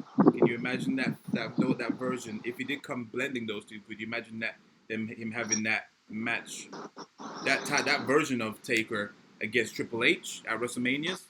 I don't know. Yeah, because they already did that at WrestleMania 17. Because Yeah, but technically Wasn't a that he blend. was was. forgotten Wasn't a though. blend. It wasn't a blend, but he was still very much using all his old stuff in that match. Does that make sense? Maybe so, So but he no was one talks still about like that one. I think That's the he weird won thing with a about it. tombstone, didn't he, or something like that? Or did he use a tombstone? Or like so he was still like doing old stuff or whatever. But then ugh, he's away the match. Yeah. But yeah, regarding the match, it was definitely surreal. I don't think it had any business being that good. Um, it was ridiculous. It was hokey, but it was Right. the right amount. It was just crazy, like you said. He did all of a sudden he had magic powers. He was appearing behind AJ Styles. He flipping blew up Pyro, blocking his path. He had his droids turned on him. He flipping yeet Luke Gallows off the fucking roof. Tombstone Carl Anderson. You realize Carl is like dead, right? Because I know definitely that is murder. Definitely, he's still ain't But then been it's seen. like, see, I honestly thought when he grabbed AJ Styles on top of the thing, I thought he was gonna choke slam him into the grave from there. Well, that's a distance. Fucking. Yeah, but then see it as, there was a lot of movie magic in this. Like, look at how deep the grave was, and where it was somebody that they felt all the way to the bottom of that grave when they were like, let's be real, they probably had something in there or whatever, or filmed on two different locations. So when they were doing the grave set and people on the ground, that was a different set. But yeah, so I'm just saying that maybe I think that would have made for a nice end, like the choke slam of there into the grave. Or whatever, but maybe that's me. That choke slam that they did do, they're still a brutal. It didn't look like there was any padding underneath. It looked really brutal. And yeah, I thought when Taker threw AJ in the thing, sorry to cut you, I thought that was the end. When it looked like AJ was gonna win. Yeah. Oh yeah. That's what I thought. Yeah, 100%. That was brutal. What did we think of that though? Because that's where it turned kind of hooky, like Taker's behind AJ all of a sudden. Like, do we suspend our belief and appreciate that for the character, or do we think that's a bit too cheesy? No, that was the blend. That was the blend. That's what I'm saying. I think it wasn't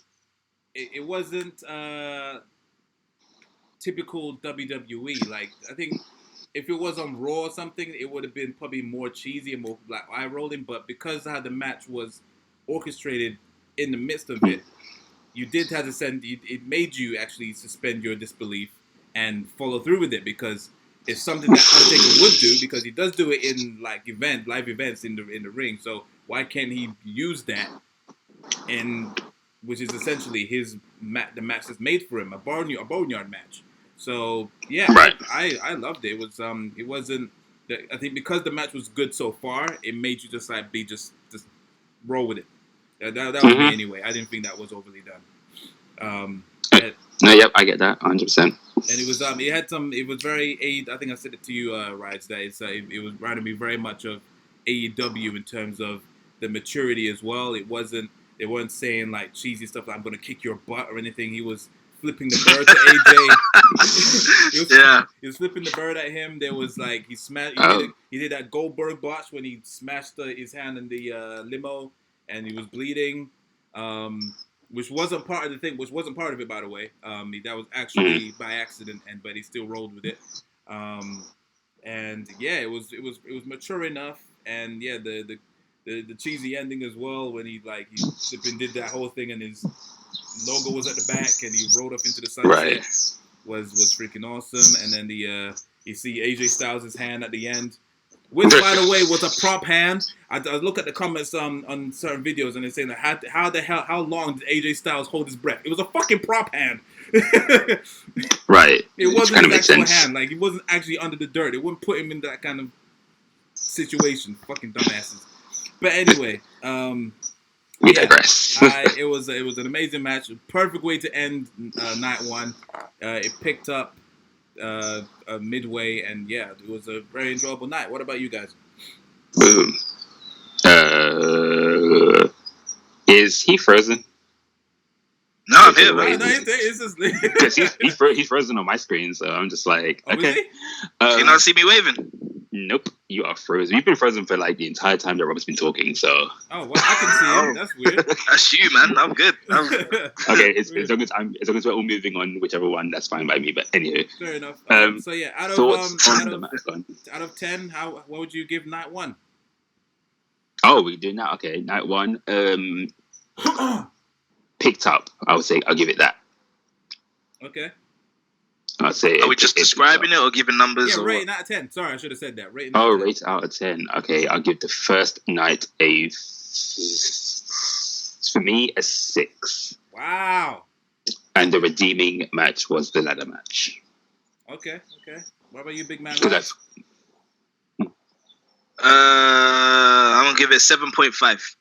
7.5. Okay. And yeah, I almost gave it an 8, but I thought that's being maybe a bit too overzealous because I have to be critical. It did take 3 matches, I think, before and that's a down. So 7.5, still very high, still very generous. Yeah, I think no, actually, probably you would say took 5 matches because 4 matches. Yeah. The tag team match, the Elias Corbin, Becky Lynch, then Sami Zayn and Daniel Bryan. Then it was the ladder match. So yeah, 4 matches to go. That's a lot of matches for a thing to get the ball rolling. Right. But so yeah, 7.5. Well, for their efforts, considering the circumstances, they pulled it off. No. Fair enough. I rate it a 6, and I think that to me is generous. Wow. Okay. Fair enough. For the first night. So you don't think they pulled it off? You think it's a flop? No, I feel like they pulled it off, but the first night to me, aside from the back end of the pay-per-view, the first night just felt like a regular show. So therefore, I can't rate it pay-per-view worthy if your entire first chunk of the pay-per-view felt like a regular show. Do you know what I mean? Yeah. And like I said, I feel like WrestleMania was a taped show, so everything that we saw, although it's meant to be presented to us as being live and whatnot, it was taped up, it was done, it was wrapped up and everything like that. So for me, I feel like when you have a taped show, especially something as big as like WrestleMania, the fact that you're not going to have a crowd and so I see that as one, it's a bonus in terms of taping, because if they do want to edit things or change things, they can, and we won't tell because there isn't a crowd that they have to edit. You know what I mean? Yeah. They haven't got to blend crowds, they haven't got to match crowds, they haven't got to match angles because of the crowd. It's like you're literally just taping training sessions, and you could literally, if they really wanted to, they could have run through those matches 3 or 4 times or whatever in the taping session. It's like, okay, it's like each match gets an hour. Run through the match as many times as you want on camera. We get the angles, we do everything, we blend all 4 to see what looks what, blah, blah. Simple. Every match could have looked perfect, been stunning, and all of that. And your first 4 matches, to me, just kind of felt very like I'm watching a regular show. Like it wasn't anything special. So, because of that, and because of the laziness in that alone, you get 6 for the first night. Okay, fair enough. For me, I would give that a 7. For the first 4 matches, it was starting to look around like a 4 or even a 3 in terms of match quality, because it just felt like just like a typical SmackDown or Raw taping. But yeah, they picked it up with ongoing, minus again. There was a little dip with the Braun Strowman and Goldberg match. But I think for the most part, the memorable matches were obviously the ladder match and the Boneyard match for me, and that really spiked it up to a certain level. So 7 out of 10 for me. So 7, 7.5, and 6. You round off at 7. Yeah, around 7. Cool. No worries. So we move on swiftly to night 2. So do you want to talk about the pre-show? No? Liv Morgan versus Natty was... I didn't want to. So the only thing I'll say about that, I didn't watch it, but I noticed that Liv got the win. Yeah. And I don't know, is this the sign of a little bit of a push for her? I don't know. Yeah, Liv was pegged to be getting the next big push on Raw in general, which technically she did if she interrupted Lana's hot storyline and became kind of like entangled all up in that and whatnot. And then technically she got the final win of that feud. And then to get the win at WrestleMania, it's like, I can see what they're trying to do with her, but... Yeah. And then she took an L on Raw. And that's what I'm about to say. She went on Raw the next night, faced Asuka, and got choked the fuck out. So how is that going to be a little temporary push? To be fair, it wasn't a squash match. No, it wasn't. And it was almost like a match where, okay, Asuka's the bigger star, so you have to lose, but this is your opportunity to put on a good showing. Mm-hmm. So you know when sometimes you lose a match, but you're the winner because you put on a fight? So maybe it was like that. I don't know. But then in the same breath, it's kind of like, I do feel like Liv is, she's hidden potential, but then again, I feel like I'm sick of everyone getting pushes, and yet Sonya Deville still isn't. It's just like, that's just me. Bruv, buddy, you through the screen right there, bruv. I've been saying the same thing. Like, yeah, Sonya all the way. And to be honest, no disrespect to Liv, but I think because she just visually looks like one of the perfect female superstars, that's probably part of it, because let's be real, out of the Riot Squad, she's probably the least in terms of who's good in the ring. Like, Ruby and Sarah are better wrestlers. They are. Wrestlers. I don't know.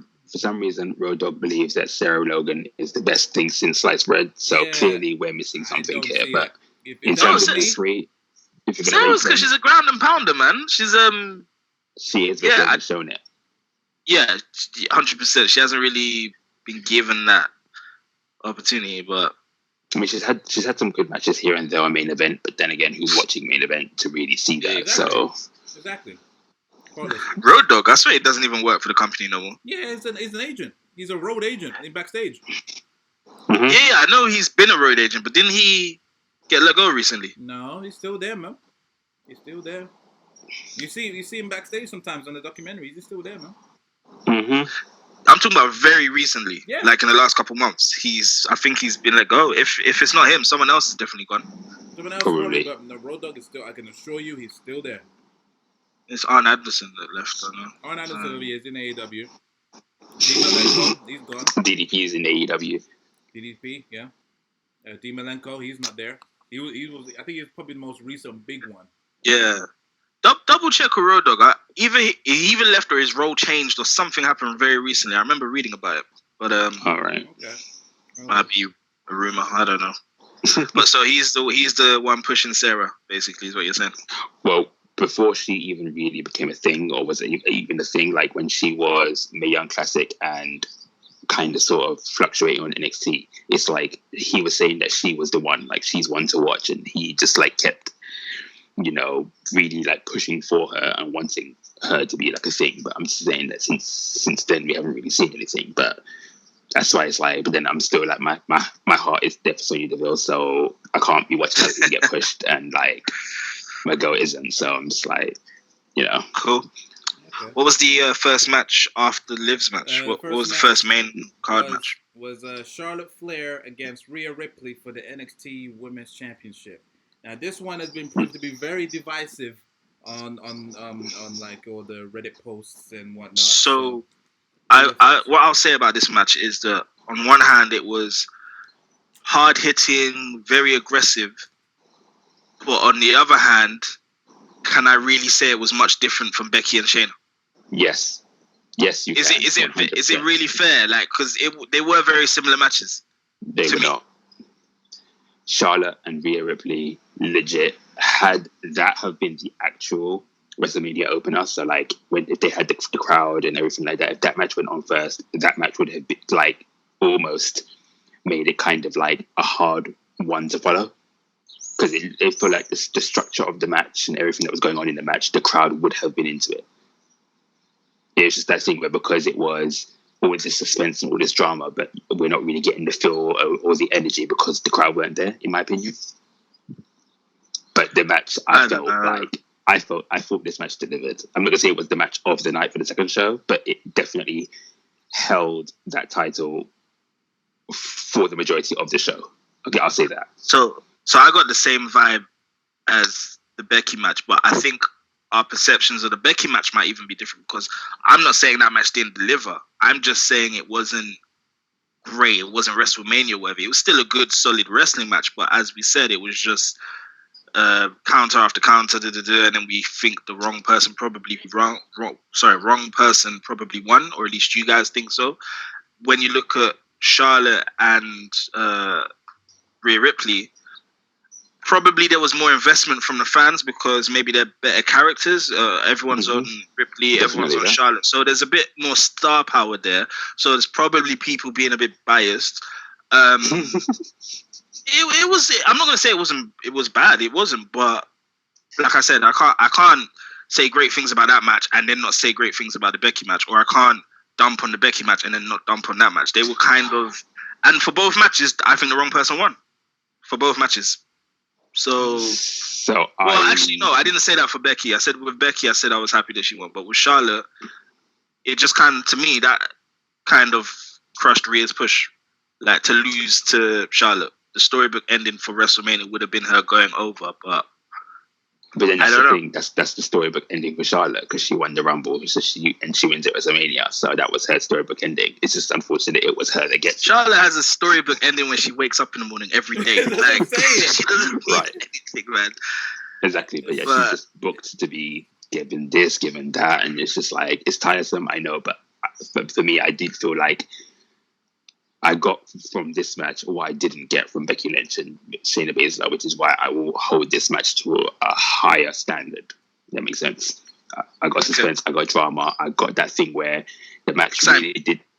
Yeah, and to me, I really did feel like, because although I had seen the spoilers online, I didn't want to post it to you guys. I didn't know how much you were following Mania, but I saw spoilers because people kept changing the Wikipedia page for the NXT titles. So it was like they kept changing it. The first one they put there was Charlotte, and then it was like, okay, then so she won. But then they changed it back to Rhea Ripley, and then they started changing it to just other various superstars and whatnot. So then I'm just like, okay, but then I saw it as, so because it's changed so many times, could it just be people trolling as opposed to like what actually happened? Because like, sorry to cut you off, but yeah, like there was really pretty much hardly any spoilers when it came, because obviously anyone can change anything on Wikipedia. And people just being spiteful. So like, I remember, say when Big Cass got released, someone quickly posted on there the reason he got fired is because Enzo fucking he pranked Vince, and he got in trouble for it, so he just got fired and stuff. So some madness. So yeah, I think even though there's spoilers even though there's meant to be spoilers on Wikipedia, it's not actually spoilers. It's just people being dicks.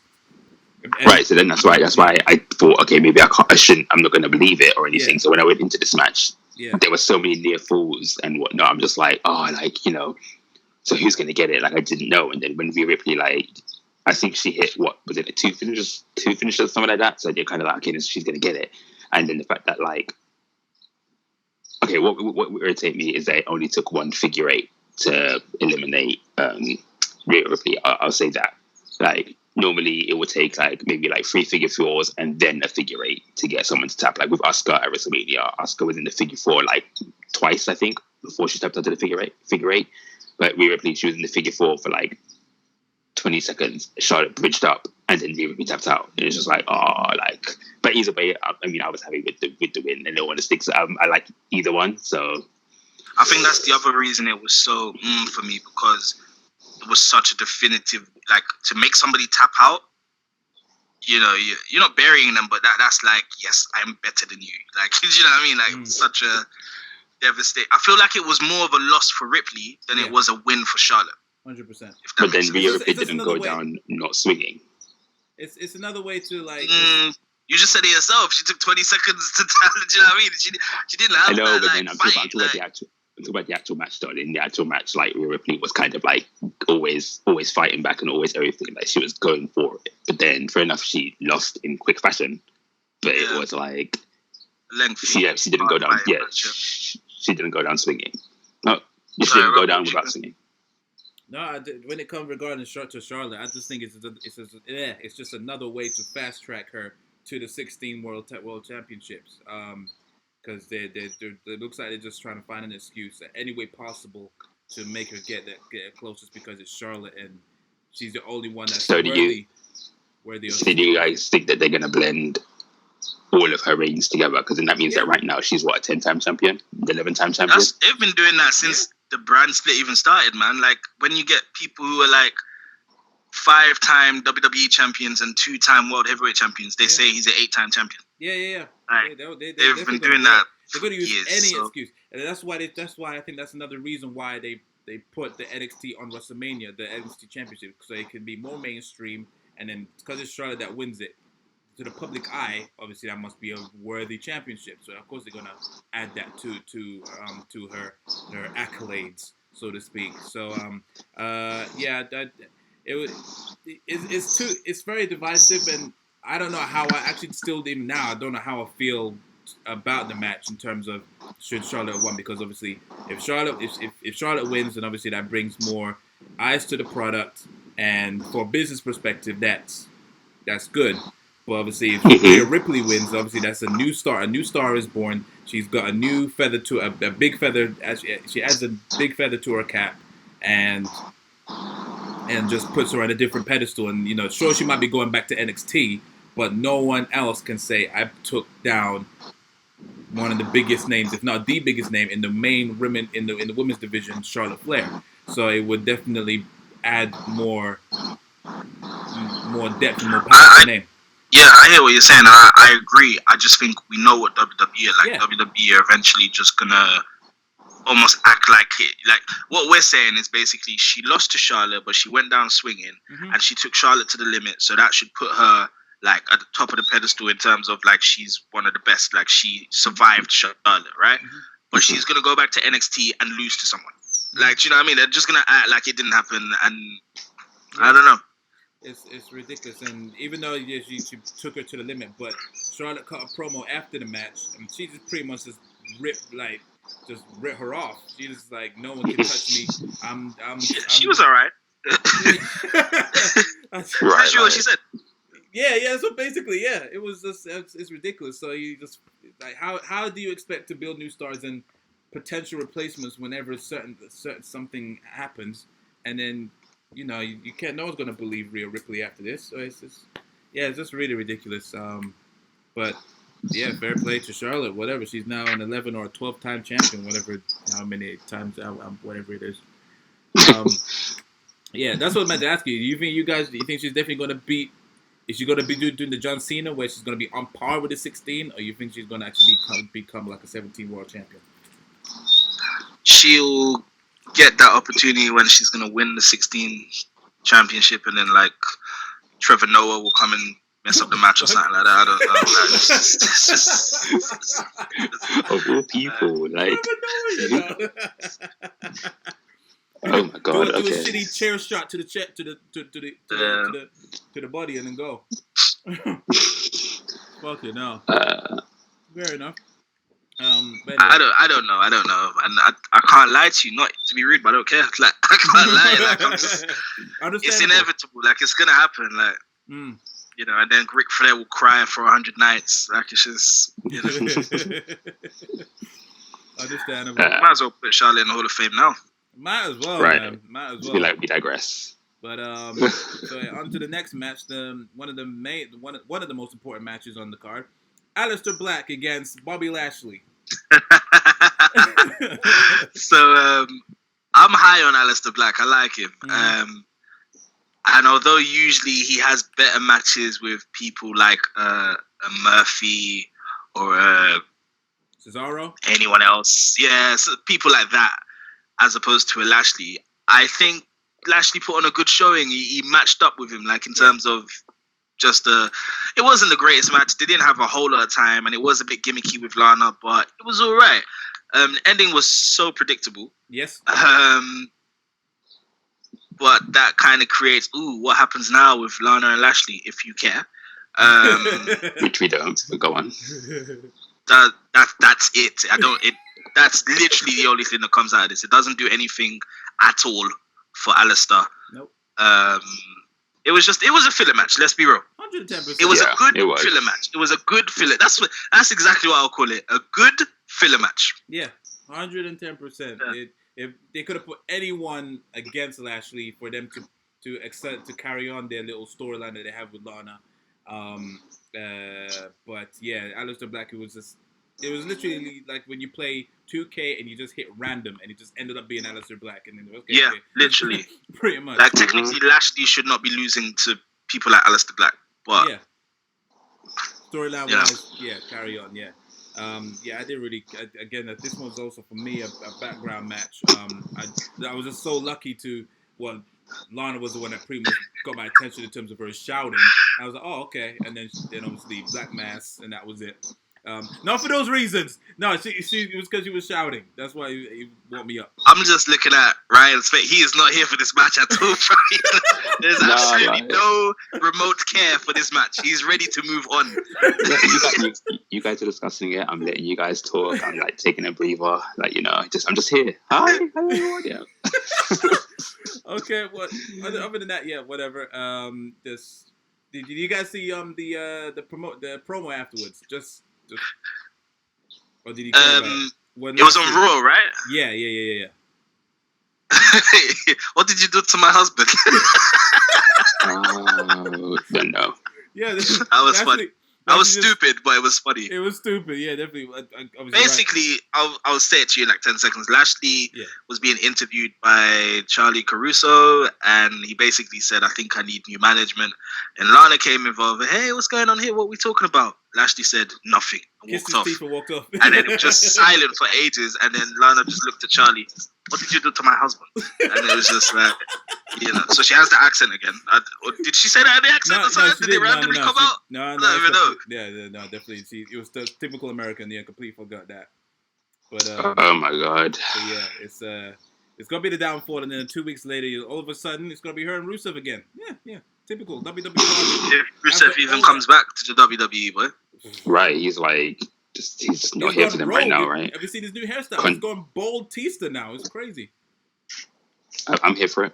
Yeah, it's going bald. Yeah, he shaved his head clean. Clean. Anyway. All right. Yeah, next match was, of course, the second most important match of the night. Otis against Dolph Ziggler with Sonya Deville by his side. So let's not shade this match. It had a bit of importance. So here's my thing. I've kind of been invested in the little skits that they do on SmackDown, but I was not invested in this match at all. Like, I just didn't care. Wow. Okay. But then, I kid you not, that promo that, they played for the match or for the reason why they're having the match, it invested me. Like, I was like, okay, Otis has to win this now. Yeah. So that's number one for me. Number two, I was heartbroken for this match because how has it taken, like 10, 11, maybe even 12 years for Dolph Ziggler to get a singles match at WrestleMania? That is insane. But he did it in front of no one. Like, against Otis. Against big man Otis. No, but I mean, he's having his first singles match at WrestleMania in how many years, but in front of no one. Like, it was an empty arena, so I'm getting at, like, he still hasn't had a WrestleMania moment. It's just like, yeah. And also, it's peak. Also, I did feel like although Sonya Deville was in the match, or I guess you could say, it didn't make sense because she wasn't technically Dolph's ally. She wasn't like the person that Dolph chose over Mandy or anything like that. She had no reason to be there. I think it was just a way to just blend Mandy in or something like that, or Sonya Deville was there to help with the finish, but she genuinely had no purpose being there. Does that make sense? It was random, yeah, considering, like, obviously, because you saw the hacker obviously exposed the video and stuff, but...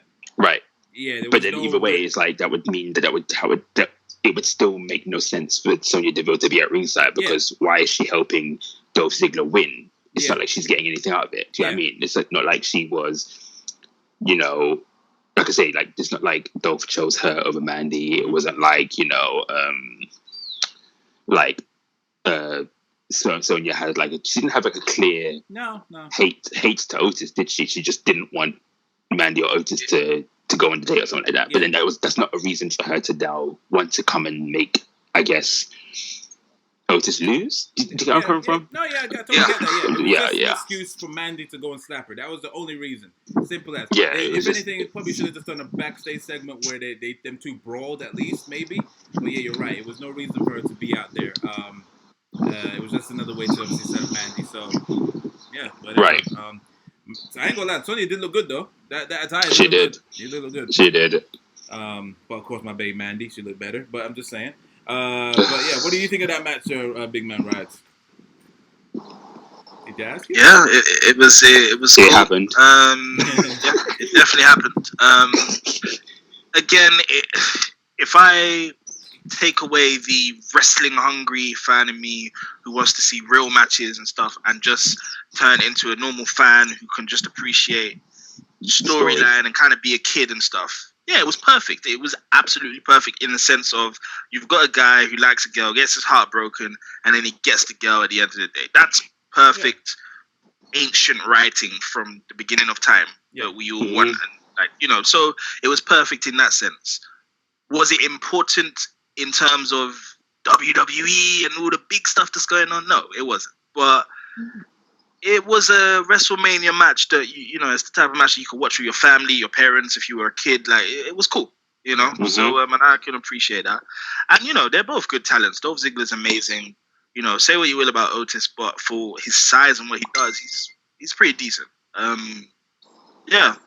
Admittedly, in a weird way, this was one of the matches I was still not necessarily dying to see, but I just wanted to see what happens. Yeah, there was curiosity. Yeah, and they blended. And it's the only feud, apart from maybe Seth and Kevin Owens, that had the long build. Yeah, you're right. Yeah, it was. It did have there was build. Dedication to this story.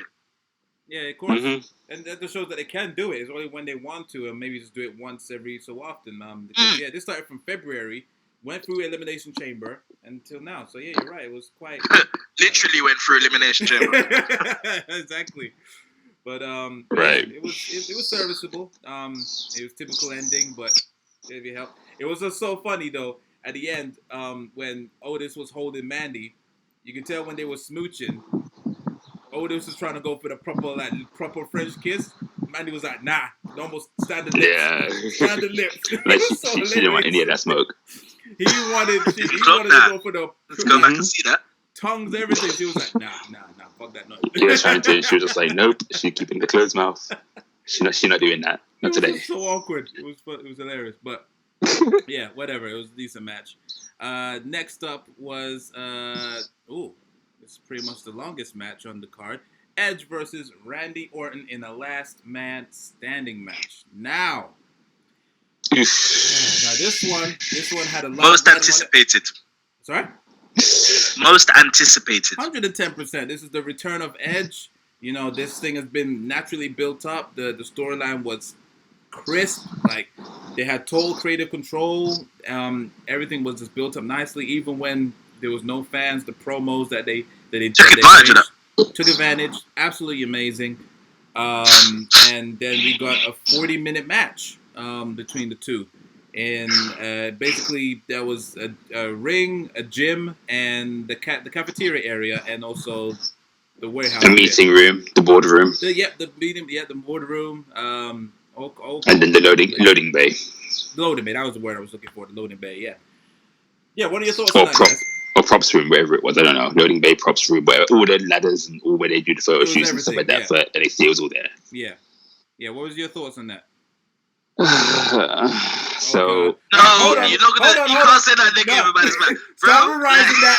I'm sorry, Rides. You hold on. Rides, go start a positive. Go on. No. I was gonna go first because I was just gonna say I'm not gonna say anything negative. No, I was gonna say nothing negative. That was a sigh from the heart, man. No,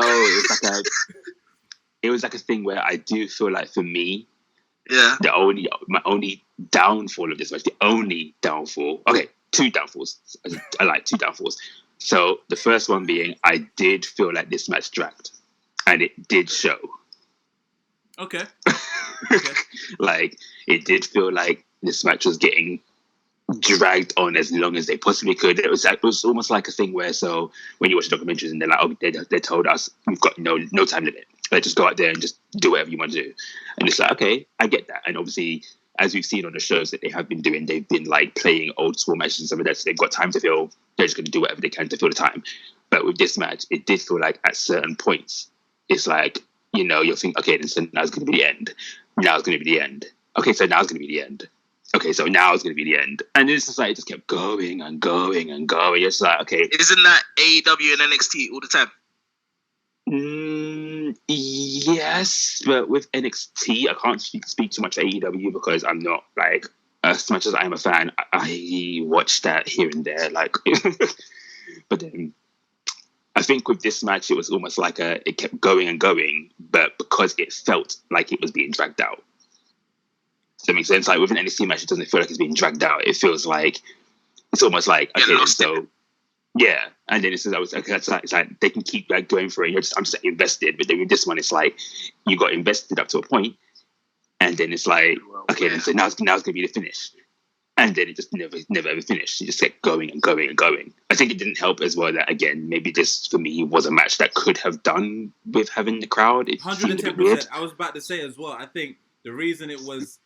Long matches can't work in front of like when there's no crowd because there's no atmosphere and you just see these felt like two it was guys dragging on and on. Yeah, I think definitely, in my opinion, since you said that, the crowd is definitely a big part. That it would have been a big part of it that would have helped. You wouldn't even realize it would have been 40 minutes on because obviously you'll just be too you'd be happy because obviously Edge's return and this is pretty much the biggest feud out of like all the storylines that's going on right now. It could have went probably an hour, but because of the crowd was there, it would have been freaking awesome. This match should have been in front of a crowd, 110%. So yeah, right. But then that was my first downfall. My second downfall, unfortunately, is going to be the heel and me wanting Randy Orton to win. I really did. I'm not gonna lie. 9 years to come back to a loss, you know. Are you mad? But see, my thing would be is that I know. When you listen to Edge, the way he talks about like when he's in the matches and stuff, Edge is not here for the wins and losses. Edge is just here for the storyline. He's here to put over people that are going to do other things. Do you know what I mean? Of course.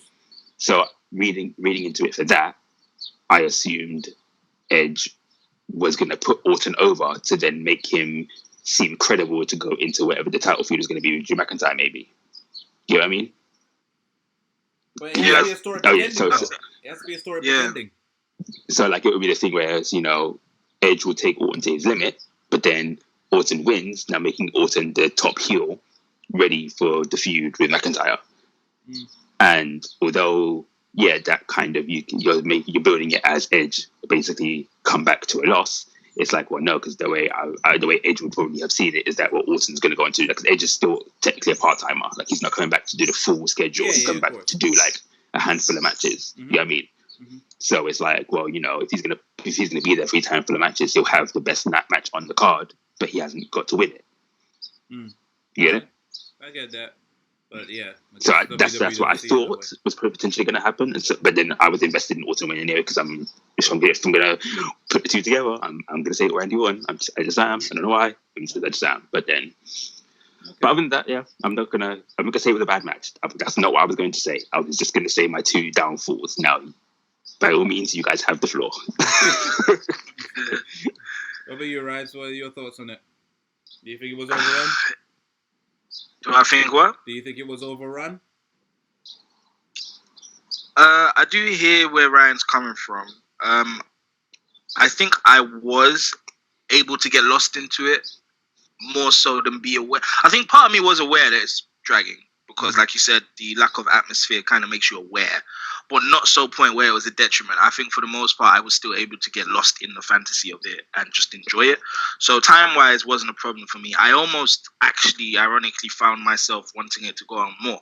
When it was over, it's almost like, oh, it's done now. Like, you know what I mean? You still want to see more. Like, I think it was a great match.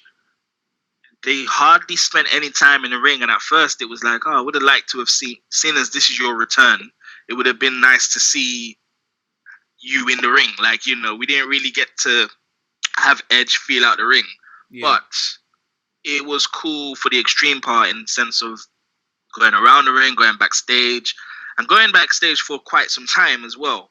Yeah. And doing the it whole match, in the right way. Finished at the backstage. Everything. Yeah, pretty much, you know. But they did it in a way where it wasn't boring. You know, they went to different parts, and it's always exciting when they go backstage and the cameraman follows, and you don't know what to expect. Anything could happen, and it was cool. I can say I've never ever seen a wrestling match in a gym before, so you know that was a first. Are we gonna ignore? No. Are we gonna ignore that? Like, are we gonna get into that? Like, bro, if you want to, you can. I don't need to. I'm just. We're all laughing, so we all know it's good. So I'm pretty sure. Keep going. Sorry. That's we've got to explain it now, innit? Just in case there's some viewers wondering what are these three black people talking about. Like, we got to explain. Like, basically, yeah. I'm not explaining it. Okay, if you basically watched The Dark Side of the Ring recently, they drew light to the horrific details of Benoit's basically, I'm tragic going to put up a photo of the scene right now. death. And then this is what was basically happened, and then people resembled it quite closely to what happened with Chris Benoit, which was obviously going. So well, it was nothing to do with the documentary. That was known fact when it happened, man. Like that he hanged himself in the waiting room. Like, yeah. So I didn't even think of the documentary. It was just coincidence. I don't remember being told it was in the waiting room. I just thought that he just hung himself, and I'm like, okay, calm, okay, like. Oh, okay, so it was news, man. It was like. When I watched the documentary, and then it was like, okay, then so that's the gory details of it. You're like, okay, damn. So this is why we can't memorialize him.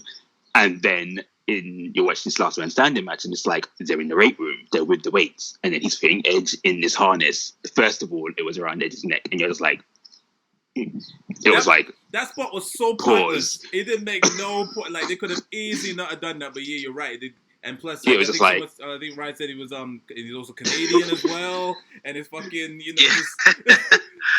was just it was just weird because like it was one of those things where I thought it, but I thought, nah, this is me being me. I'm being crazy. What, like no one else in the world is thinking this. I'm just being me. Like, and then there's a flipping article about it. Yeah, like, people around the world, like. That's crazy. Like, and that's the thing. Like, yeah, so sometimes like you could really kind of see something and just think that's just me overthinking things. Like, you know, that's not what other people are thinking. But like everyone's like, oh, like how could they do that? Like, it's almost like Benoit reminiscent. It's like, ooh, like they're definitely gonna edit it out. Oh yeah, 110%. If there's some uproar about it, I'm pretty sure if you go on the network now, you probably won't see that. Somehow they edit it out somehow. 100%. Okay, then that's our homework now. And when I go back inside, I will put that WrestleMania on just to watch and see if that scene is in there. But yeah, going back to the match, it was cool. Funnily enough, still good spots, even though they didn't have like the ring or anything like that. There was still some good moments. Although technically, like storybook wise, we all probably thought Edge would win. They made it seem like you don't know who's gonna win. Like it could have gone either way. Like I don't think it was obvious. Apart from using common sense in terms of what we see on the TV screen, I don't think it was obvious which way it was going. No. There were times where it looked like Orton was going to take it. There were times where it looked like Edge was going to. You just didn't know, and you didn't know when it was going to end until the very end. Right. Yeah. The ending was cool. I don't know if I agree with Edge getting all emotional about it and trying to hug up man after he's killed him. Like, you know.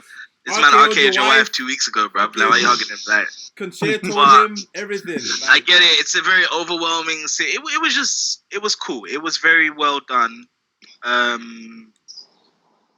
Yeah. I just wonder what happens now, because I know we talked about Edge being part-time, and I know, Rob, you've said in the past you don't want to see Edge all the time. No. And it's probably not great for him anyway. But I wonder what happens now. Do we still get Edge trying to compete for the title at one point? Do we get him feuding with another person? Do we get him moving over to SmackDown, especially with Reigns potentially out of the picture? Like, I don't know. Like, I don't know what happens now. I would say, especially with this pandemic. Yeah, with this pandemic, it's a bit. I'd rather wait when he comes, if he does come back, I'd rather him wait until crowds can actually see him again and be part of a major title. I wouldn't say I probably don't want to see him win the title, but definitely be part of the talk. Definitely have a feud with either. I'm cool with him facing Strowman or him versus Drew. Yeah, maybe Drew. Drew more so. But him and Christians come back. That would be sick. That would be cool. Have like one final run. I mean, they did it with the Hardy Boys. Why not? I'm cool. And then, like you said, Christian still he didn't get his proper send off. He still hasn't got his proper send off. I'm worried that he probably will never get his proper send off, and he deserves more than that. Is he in the Hall of Fame? Sorry? No. Is Christian in the Hall of Fame? No, not yet. Okay. Not yet. Okay. My take on the match, it was awesome. You're right. It did go a bit too long, but it simply went too long because there was no crowd. I think it would have been perfect if there was a crowd, and they probably would have been more innovative. Right. Because obviously it's backstage. I doubt it would go into backstage if it was in the actual stadium. So it was cool. Glad to see Edge be back, and there's no issues in terms of injuries. Right, he was still fine afterwards. It looks like he never lost it. Where does Randy go from here? Randy? Nowhere. It just continues as Randy Orton. It wouldn't surprise me if he goes. He randomly RKO's Drew next. It didn't hurt Randy Orton to lose. I just thought this match was going to be used to set up Randy Orton. Just Edge being the bigger picture guy, I assumed that's what he was doing.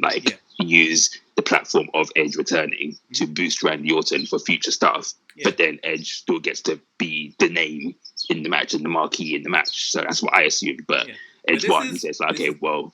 This is WWE right now, so he could easily lose and then all of a sudden go into he's the next contender for the title. So they can easily. This is WWE we're talking, and they don't really care about logic. So, but then it's also it's Randy Orton as a character. Like Randy Orton's still viable. So coming from a loss like that, it doesn't damage Randy Orton. That's what I'm saying. He doesn't have to win the number one contender match. He doesn't have to enter number one contender matches or qualifying matches to go. Yeah, you're right. But yeah, it was still a very good match, very solid match. Next one was your Best Boys rides, the Street Profits versus Angel Garza and Austin Theory for the WWE Raw Tag Team Championship. To be honest, I couldn't give two fucks about this match because the right was on. Nah, I didn't care for this match either. You introduced the person like, or was it not Angel Garcia, but Angel Garza is still relatively new. I don't really know too much about him. I've seen like a handful of like the stuff that he's doing on Raw, but I'm not invested in him. Yeah. I think he was the Cruiserweight champion, wasn't he? He was for about a month, and then he lost it to the guy. It was at Worlds Collide. He lost it to someone else. Right, you're right. Listen, I know I said that I'm growing to like the Street Profits, which I am, but I wasn't invested in this match. I didn't. Right. I don't know. Street Profits versus Epico and Primo, whoever it was. I wasn't really. Yeah, just wasn't really on it, man. Understand. But then, sorry, just felt like watching Raw. But then, see, for me at the end when they got attacked and stuff like that, and then Zelina Vega hit him with that dirty kick. Yeah. That was a nice kick. And then but they're kind of fighting, and then Manuela was like, well, okay, so who's going to come out? And then I was like, well, Bianca Belair, obviously. And then she came out, and I was like, see. So I'm just wondering. So that was a cool moment. Yeah.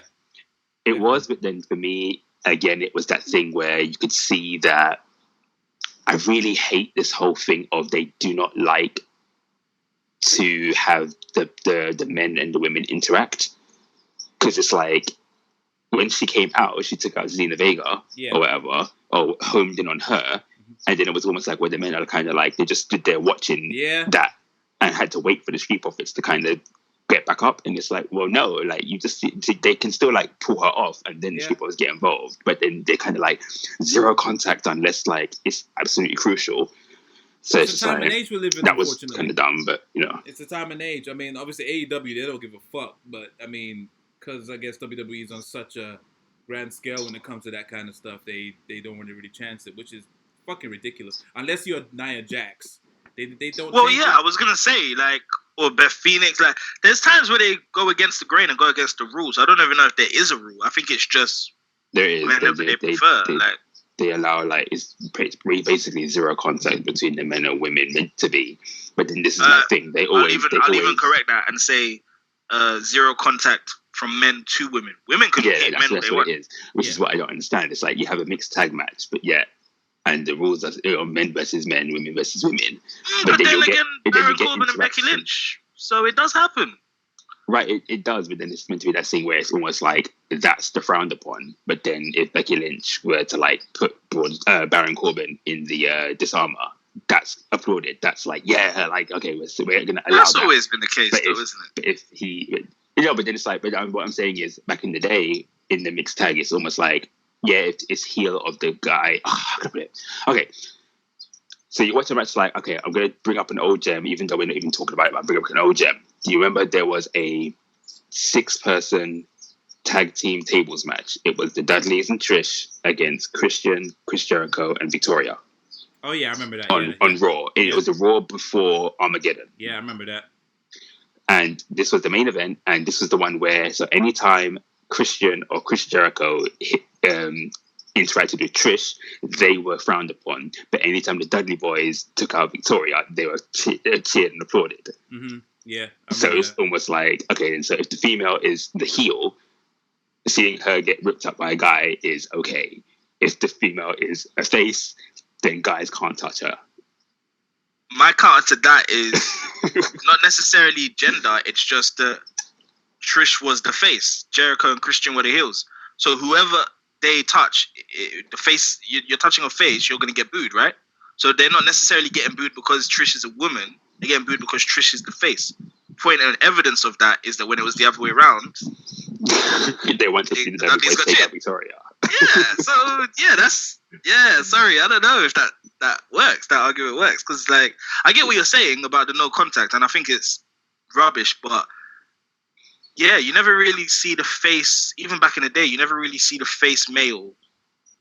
Sorry, you never see the face male go for the heel woman as a big thing. It's usually the other way around, and that's just, I don't know, good guy versus bad guy, or girl in this case. But I don't know.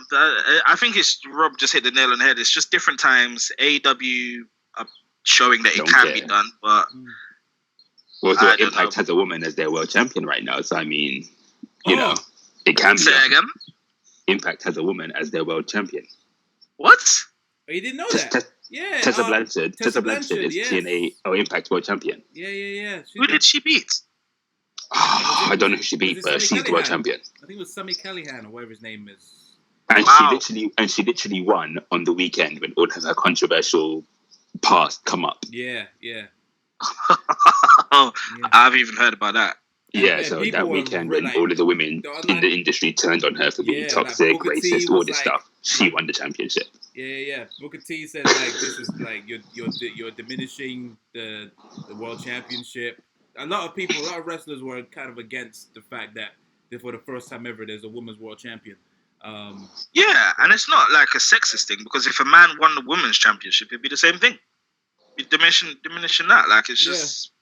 But I don't know. It was really controversial, and all that stuff about backstage. I mean, I don't see it as a bad thing to have a woman as the champion. I don't. I just see it as, if you're going to have her as the champion, she needs to be the kind of person that is almost, not even just to say that they're billed as, but they have to kind of match the men. Is she like China? Is she like a big type Not of girl? really, no. She's kind of like a smallish Beth Phoenix. She's a bit athletic. She is athletic. Don't get me wrong. Like, Tessa Blanchard is actually good in the ring, and I feel like, given the spot, she's doing well in the spot. It's just that it's still, imagine, I don't know, Beth Phoenix slightly smaller, but okay. Imagine Natalya as your world heavyweight champion, or your WWE champion, or the Universal champion. Wow. Because Natty's just short. But in terms of build and how they look, I would say I get exactly what you mean. Yeah. But Natty's just short. She was in the She was in the Mae Young around Classic. 6 foot men. Yeah, so it's like just if Natalia was 6'1" and she won your WWE Championship, like could you get behind that? Maybe. If she was and could say again, go. so like if Natalia was like 6'1", maybe like a couple pounds heavier and whatnot, but 6'1" and whatnot, like the size that most of the male superstars are and whatnot, it's like, you know, could you see her as a viable champion? And that's what Tessa Blanchard is. She's just like a female, or like 6'1", whatever. She's not like a China. She's not like a heavy Beth Phoenix kind of thing. So it's just like, but I didn't see it a bad thing. It's just that it now kind of sees it as, does it make all the men look bad that can't beat her? Yeah. But then does it make her look strong by being able to hang with the men? It's kind of like it's a grey area. Right, if I was a wrestler and I was booked to lose to her in a championship match, I'd feel a bit of a way. I'm here for the story and doing what's right for the business and even putting women over. But at the end of the day, there's going to be another man that will not lose to her. So doesn't that mean that man is better than me as a character? Does that make sense? Yeah. I mean, right now, so far she's only facing women for the championship, so I don't know how they're going to cross that bridge. Yeah. See, I didn't know that, so therefore, like now, I have nothing I can say to that. TNA is lost, bro. She's okay, facing, it's not TNA, it's John Morrison's girl. Impact. It is definitely Impact because they're bringing back TNA for one night. But anyway, she's facing John Morrison's girl. Was it Tara Valkyrie or Tanya, whatever her name is? Oh, okay. Wow, okay. But isn't she women are fighting for the men's heavyweight championship? Deep that. Yeah. Well, just say the heavyweight championship. It's not TNA. It's not Impact Men's heavyweight championship. It's just TNA or Impact World. But there's still a women's championship on the show as well. Knockouts championship, yes. Remember, we live in a day and age where gender pretty much don't mean anything these days, okay? Just remember that. I mean, it doesn't mean anything unless the title specifies that. So, Knockouts Championship, only the women can win that. But anyway, back to the match, Street Profits and the other two. It happened. Let's just move on because it happened. Bianca Belair debuted. We're here for that. But that's the biggest thing of the whole match. Bianca debut and Selena actually doing something. So right, 110%. Next match was for the SmackDown Women's Championship, and it was a fatal 5-way elimination match between Bayley, Lacey Evans, Naomi, Sasha Banks, and nobody's meaner than Tamina. So this match, I think, was better than what most people thought it was going to be. I'll say that. Yeah, I think everybody just did the typical thing. Oh, it's SmackDown. Oh, it's Bayley. It's not going to be great. It's the Charlotte and Becky show. And I think everyone just kind of went in thinking this is going to be a filler match or whatever. But it actually was a good match. A good showing. Yeah. 10%.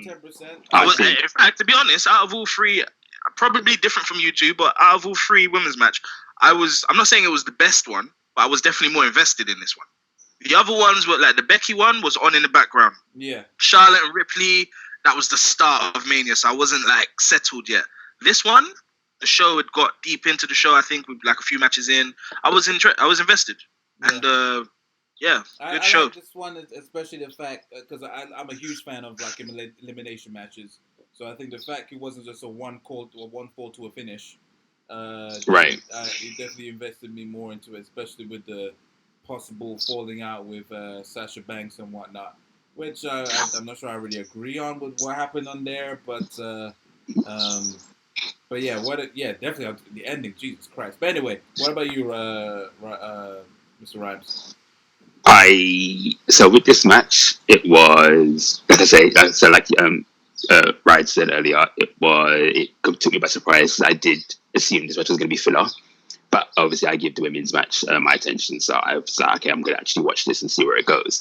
I will say that, as in typical form, Tamina was eliminated first, but they built her to look really good. I liked the team bad reunion kind of thing. So you had Tamina, you had Naomi and Sasha Banks, all team bad in the ring stuff, like come full circle. Okay, I can dig that. Tamina's elimination kind of had to happen because she was built as the monster in the match. Naomi's elimination, it was kind of like bittersweet because it would have been nice to have seen her be the final two, but it happened, and it happened in a nice fashion as well because she got the was even finisher, what was it, whatever it was, or the bank statement, like reversed out. Yeah. Lacey Evans' woman's right to Sasha Banks was dirty. That was like really nice. That was a sweet. The way it set up as well, kind of a thing where Bayley kind of pushed her into Sasha Banks, and it was just like a sweet connection. It was just like that was so well done, so well. So if anything, probably took a lot of time to edit. If it was going to be that, they did it perfectly because that was. But then the end. So again, remember I was talking about spoilers and whatnot. Another spoiler that I saw was that they changed the women's champion to Lacey Evans. I was like, no. I was like, so when I saw that spoiler on the Wikipedia, I was like, no. I was like, of all people, I was like, you have all these 5 or 6 at the time because Dana Brooke was meant to be in the match, and I was like, of all these people, I was like, Lacey Evans, and I was like, what was even the reason for her to be a champion? I was like, it was like racking my brain, like, why would it be her of all people? And then what's it called? The fact that it came down to Bayley and Lacey Evans, I kid you not, I was like, no, like, tell me it's not going to be Lacey Evans, like, of all people. And then for it to be that Sasha Banks came back out to help Bayley retain, it's like, I don't think that story is clear. And I think that's now made everything really confusing for this storyline. Like, where are they going? Where aren't they going? I'm not sure. But either way, Lacey Evans didn't win, so I'm happy. So that's just the best way to put it. Like, hate for Lacey is real, boy. I don't hate her. She's just not in any place to be. I mean, they already did it with Alexa Bliss when they made her champion before it was right to make her the champion, because Alexa Bliss was still very green when they made her champion. Let's not do this with Lacey Evans. Like, let Lacey Evans kind of get somewhere or develop and then make her champion, 110% agree. I don't think Lacey was ready. I said that to Rides during the time. That it would be a huge mistake to put her, because she hasn't been in anything substantial for her to even warrant the championship. Hell, Tamina didn't even do anything to warrant an instant championship match, but she was in there. So everything else was serviceable. The match was way better than what I thought it would be, especially the fact it was an elimination match. The thing with Sasha Banks, all that is fucking blurred right now. I don't know if she's just pretending to be Bayley's friend in order to fucking just turn on her. The fact that Sasha Banks got hit with the woman's right and then Bayley didn't do anything afterwards, that was very similar to when there was a downfall of Triple H in Evolution in Elimination Chamber. I don't know if you guys remember that, where and Triple H didn't do that when Batista got pinned, yes, and he got up and he was just like, nah, I'm good. You know what I'm saying? Yeah, so it was very reminiscent of that. It was the downfall. So hopefully that might play into the story. But yeah, the right person. I was totally expecting Bayley to probably lose the match and probably Sasha would win. But Bayley still good. At least they still believe in her in terms of that she's still credible to be. Yeah, I can write with that. Yeah. To be honest, I think Ryan said it's a bit unclear. I think the whole Sasha, is she going to turn on Bayley? Is Bayley going to turn on Sasha? I think they just gave us that for WrestleMania, and now I think everything is back to normal. I think Sasha came back to help Bayley because she lost her. She can't win. She's going to make sure Bayley wins, and it's going to go back to normal. I don't think there's no. We're never going to get this story underlining thing. We might at some point, but I don't think it's now. I think it's too. Obviously, when we look at the whole 5 years it's been or whatever, it's long overdue. But in terms of this new Bayley, it's way too early. If you forget about everything before the new Bayley, then it's way too early to just have them split. So it's going to go back to normal. Bayley's going to feud with someone else. Sasha's going to be in her corner like nothing happened. I think that moment was just for WrestleMania. I don't think it's...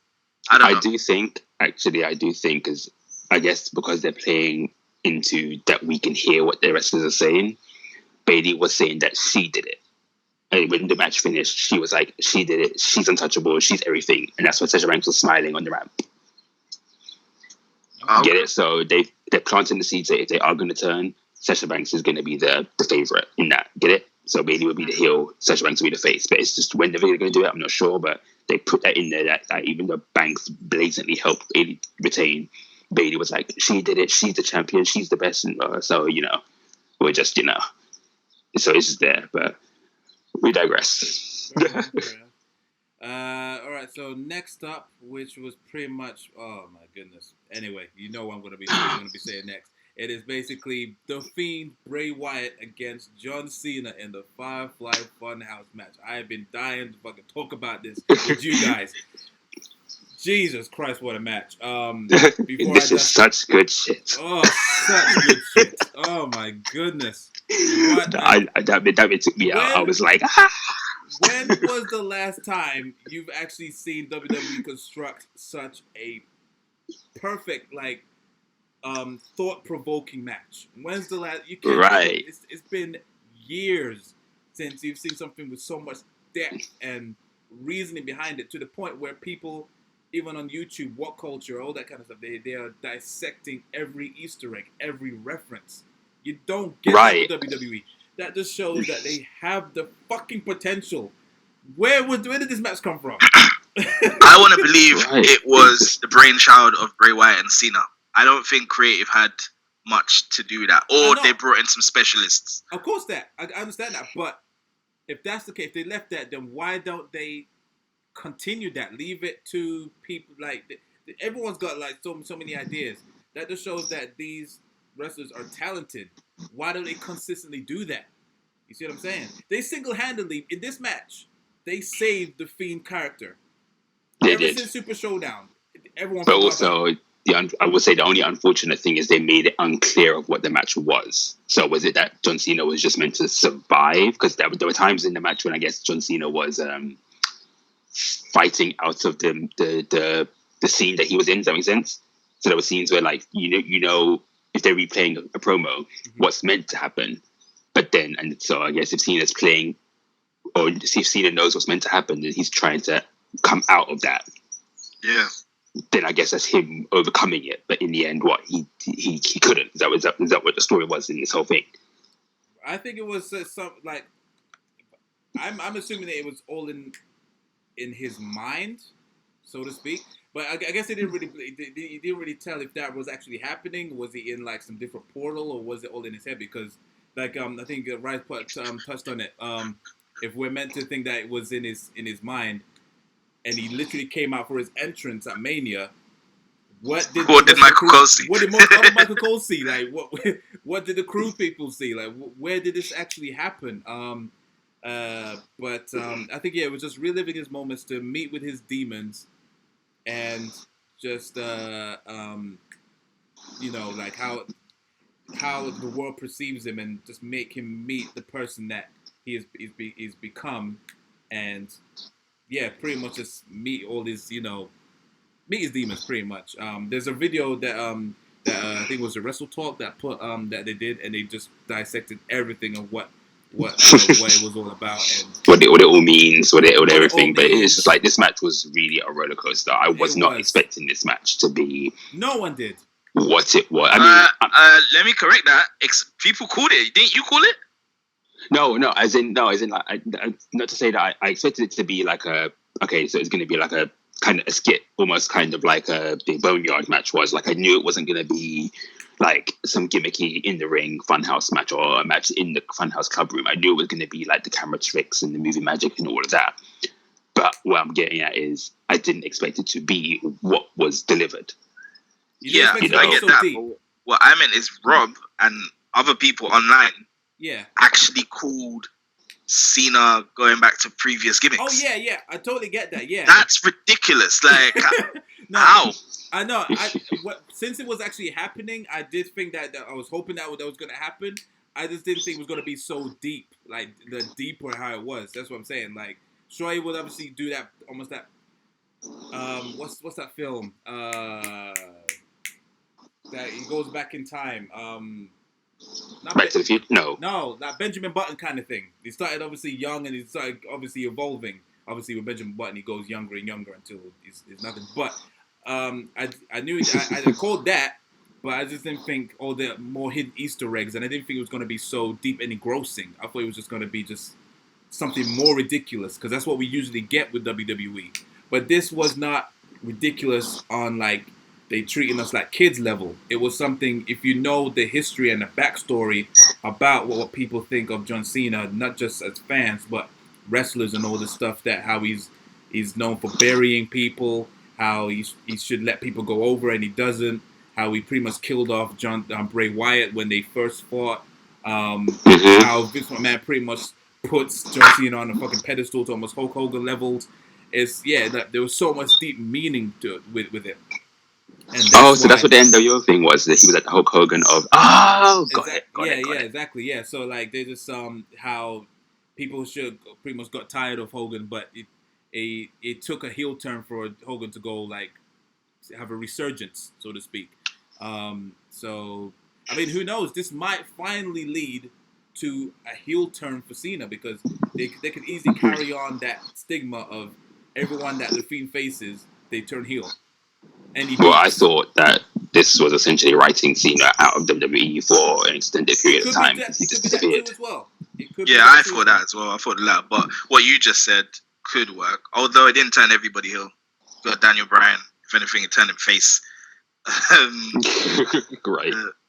Yeah. But then there is still that thing. So anytime you face the Fiend, it changes the person. Yeah. So Daniel Bryan was a heel, and to face the Fiend, it then turned him face. Yeah. So it changes you to face the Fiend. So it still lived into that. It just didn't go the way that we expect him to go. But Yeah. But then I'll give this match a 5 out of 5. Like I have nothing 110%. I can't down talk this match. So I mean, I've watched it 3 times already so far. I just can't stop watching it. It was just so.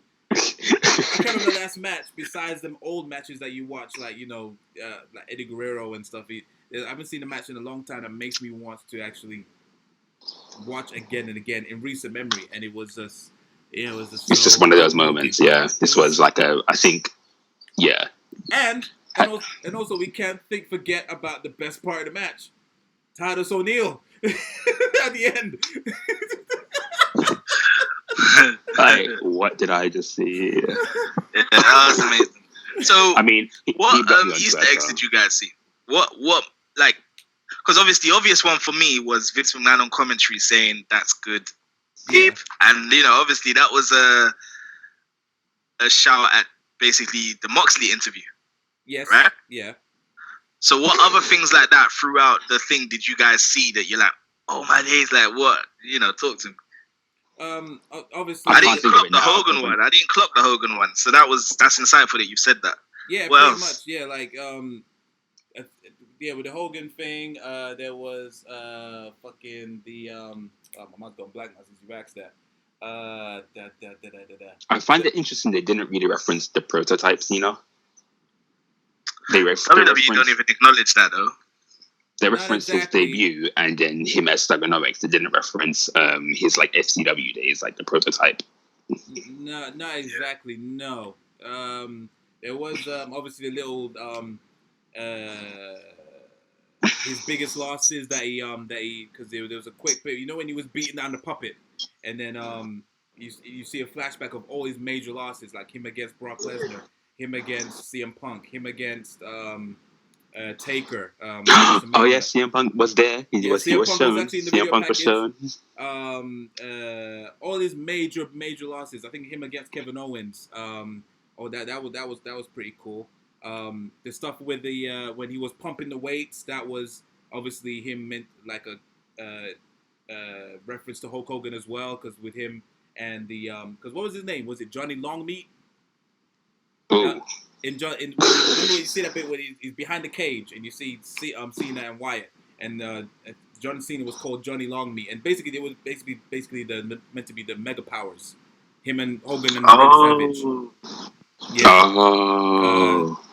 That's what see deep, and I didn't even clock that, but that's what I'm saying. And obviously with their feud, obviously Hogan went over because of politics. So that's obviously with Cena and Wyatt when Cena went over at WrestleMania.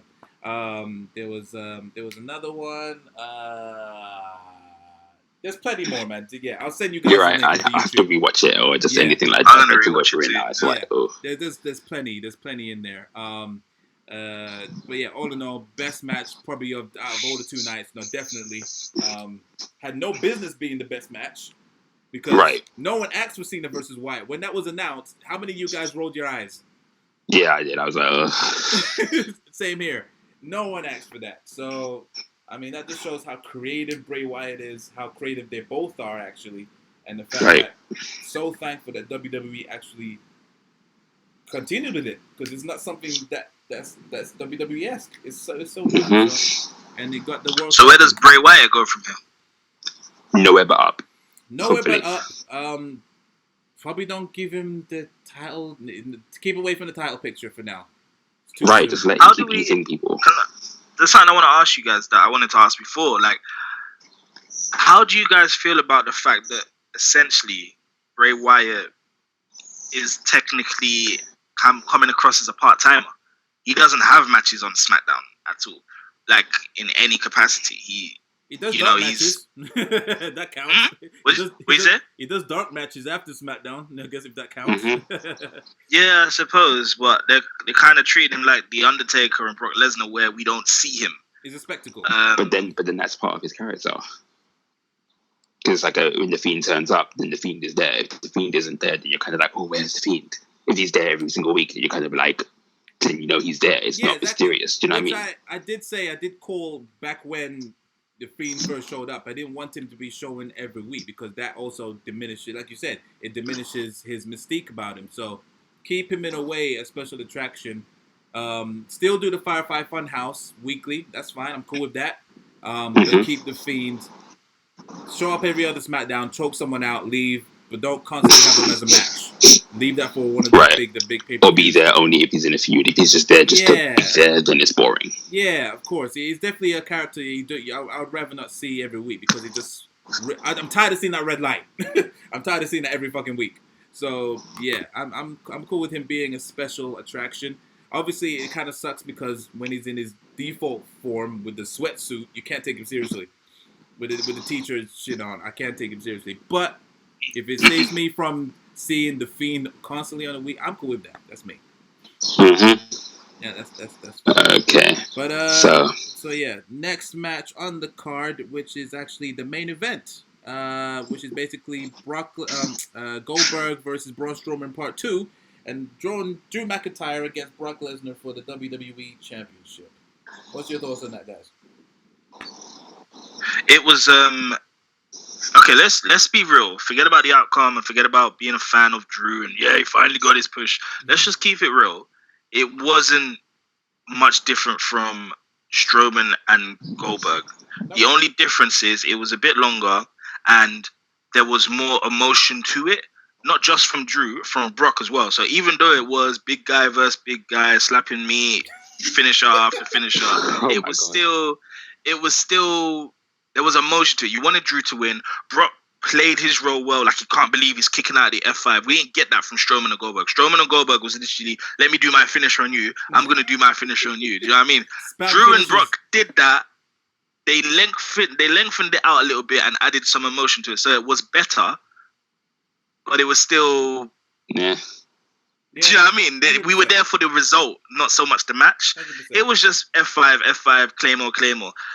I've always said there's only one match that I can really remember that Brock Lesnar's had since his return in 2012 that was actually like a real match, and that was when he faced CM Punk at SummerSlam. Every other match Brock has had is suplex, F5, look like I'm going to lose, oh no, I'm going to win, boom. You know, his match with Daniel Bryan was intriguing because it was different and Daniel had just turned heel. And with AJ Styles, it was good. But again, it's just the whole big guy versus tiny guy that he's going to squash. You know? Do you remember his... This was... Sorry, go on. Mm-hmm. No, Karen, what are you saying? No, I was about to say, like, are you just talking about singles matches or when he's in multi-man matches? Single matches. I mean, when he's in multi, it's a bit different. Like, the triple threat with Seth and Cena was amazing. I think there was a match with...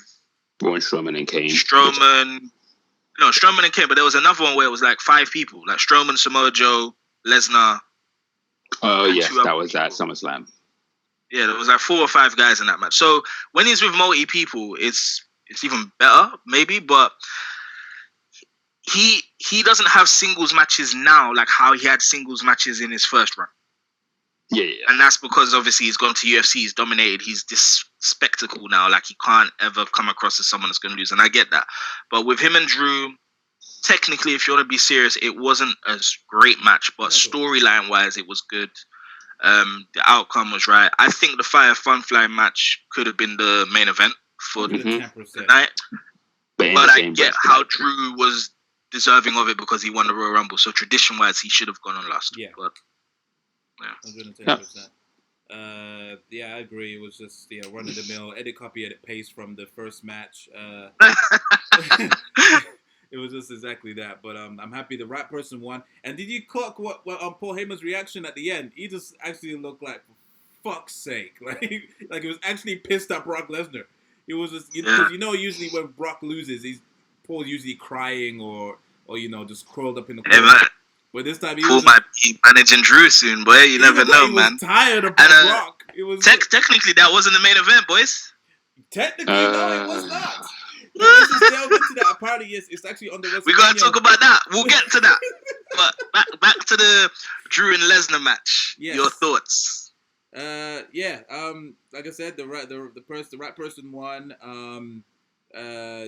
To be honest, I didn't really expect much. Cause it was just gonna be just a brutal match. Because, like you said, 2 big beefy men. There's only so much you can do. If especially if you're Lesnar, then you're kind of limited. But I'm glad that they didn't run. They didn't drag it out. It was 4 minutes 35. So I'm glad that he was able to firm those F5s and You were happy that it was 4 minutes. It could have been. I'm happy it wasn't longer. Because otherwise, it would just be boring. Right. It would be like, you mean longer of the same vibe? Yeah, of course. Yeah, exactly, yeah. On to better things. Hopefully, Lesnar is going to be away from the top picture for a while. He's going to come back, probably for that Saudi Arabia money. But until then, let's hope he has a very fruitful, enjoyable title reign. And, congrats to Drew, man. 110%. Some better matches, 110%. All right, yeah. Cool. Rhymes? Any thoughts on the match or other thoughts on the match? I rolled my eyes at the beginning. That's my thoughts. Are you happy with the result? I mean, yeah, it's like I wanted McIntyre to win after the Rumble and stuff, but I guess for me, the moment just wasn't the moment because of the circumstances, and that's not his fault. That's not their fault. That's not anyone's fault. It's just, it's a moment. Yeah. And the moment just didn't land for me because, so it's just like a thing where, it happened, and I'm happy that it happened for him and everything, but given what it is, it's just... Yeah, I think that match is alongside the Last Man Standing match. You would have not minded it if it was in front of a huge crowd. I think so, because that was exactly what we got with Seth Rollins last year when he beat Brock. It wasn't that long. But technically, the Seth Rollins thing, that whole segment went on for about 20, 25 minutes or whatever, because the match didn't start until we got in the ring. Yeah, I guess. And then in the ring, it was literally a couple of finishes and stuff like that, and then that was the match. Get it? I think Robert's point is, even with that segment, it still wasn't a great viewing, but it would have been 100 times worse if that happened in the Performance Center. It was, you get caught up in everything because you got this big arena, you got all the people there, and then Seth finally wins. Drew didn't get that. So on top of being a not so great match, you then don't even have this the audience to save you. Yeah. Right. So that's my thing. So it's just like Yeah, it's unfortunate. But anyway, the main event. Drew McIntyre put his WWE. Honestly, I don't think hear me out. I don't think that this deserves to be categorized within us talking about WrestleMania because it didn't happen when WrestleMania aired. It came out whenever. So now I believe we should rate WrestleMania, and Wow, the second because night, if we include that, that's Love going to this dramatically guy. And then we can decline the fucking rating. All right. overall. And then if you guys want to discuss this match, because I didn't watch this match, but if you guys want to discuss that match, we can. But we're talking about WrestleMania, Rotted. core WrestleMania event, so that's what we're gonna do. Raw. Fine. Okay. So So yeah, let's just quickly wrap this up then we might divulge. All right, so as a whole, I need a reminder of what matches took place. So we had Charlotte, Rhea Ripley, hold on, I'll get it up for Drew, you. Aleister Black and Bobby Lashley. Yeah. Otis versus And- Dolph Ziggler, Edge versus Randy Orton, Street Profits versus Angel Garza and Austin Theory, Bailey in a fatal five-way, Bray Wyatt versus John Cena, and McIntyre and Lesnar. Okay, cool. All right, so yeah, as a So whole for night 2, what was your rating for night 2, Mr. Rhymes? I gave night 2 a solid 8, Woo! purely because of the Firefly Funhouse. Agreed. Cool. Understandable. Mr. Big Man Rhymes. I give it an 8 as well because the first night I said it was a solid 7.5. This was the better night by a little bit. Firefly Funhouse being one of them. Also Edge and Randy. Just in general, a better night. So gets a little bit of a better rating. So an 8 for night 2. Okay. Yep. I 100% agree. I'll give that an 8 as well. Definitely. Which that brings my score to a solid 7 for the entire of WrestleMania. Okay. Fair enough. If we get 6.5 and an 8, the whole of WrestleMania for me can get a 7. The whole. Okay. Yeah, definitely the stronger night of WrestleMania.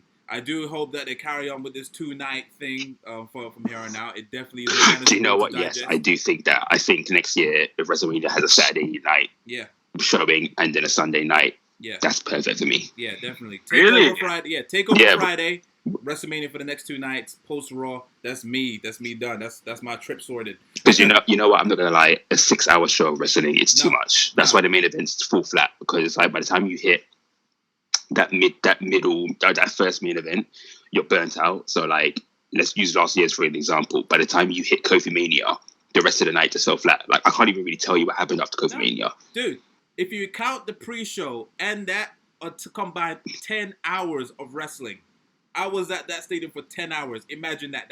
That's more than how much hours I work at doing. That's more than my 9 to 5. Fuck that. That's too much. It's not worth it. It's not worth it. So wait, what time? Like in US time, what time did the event finish?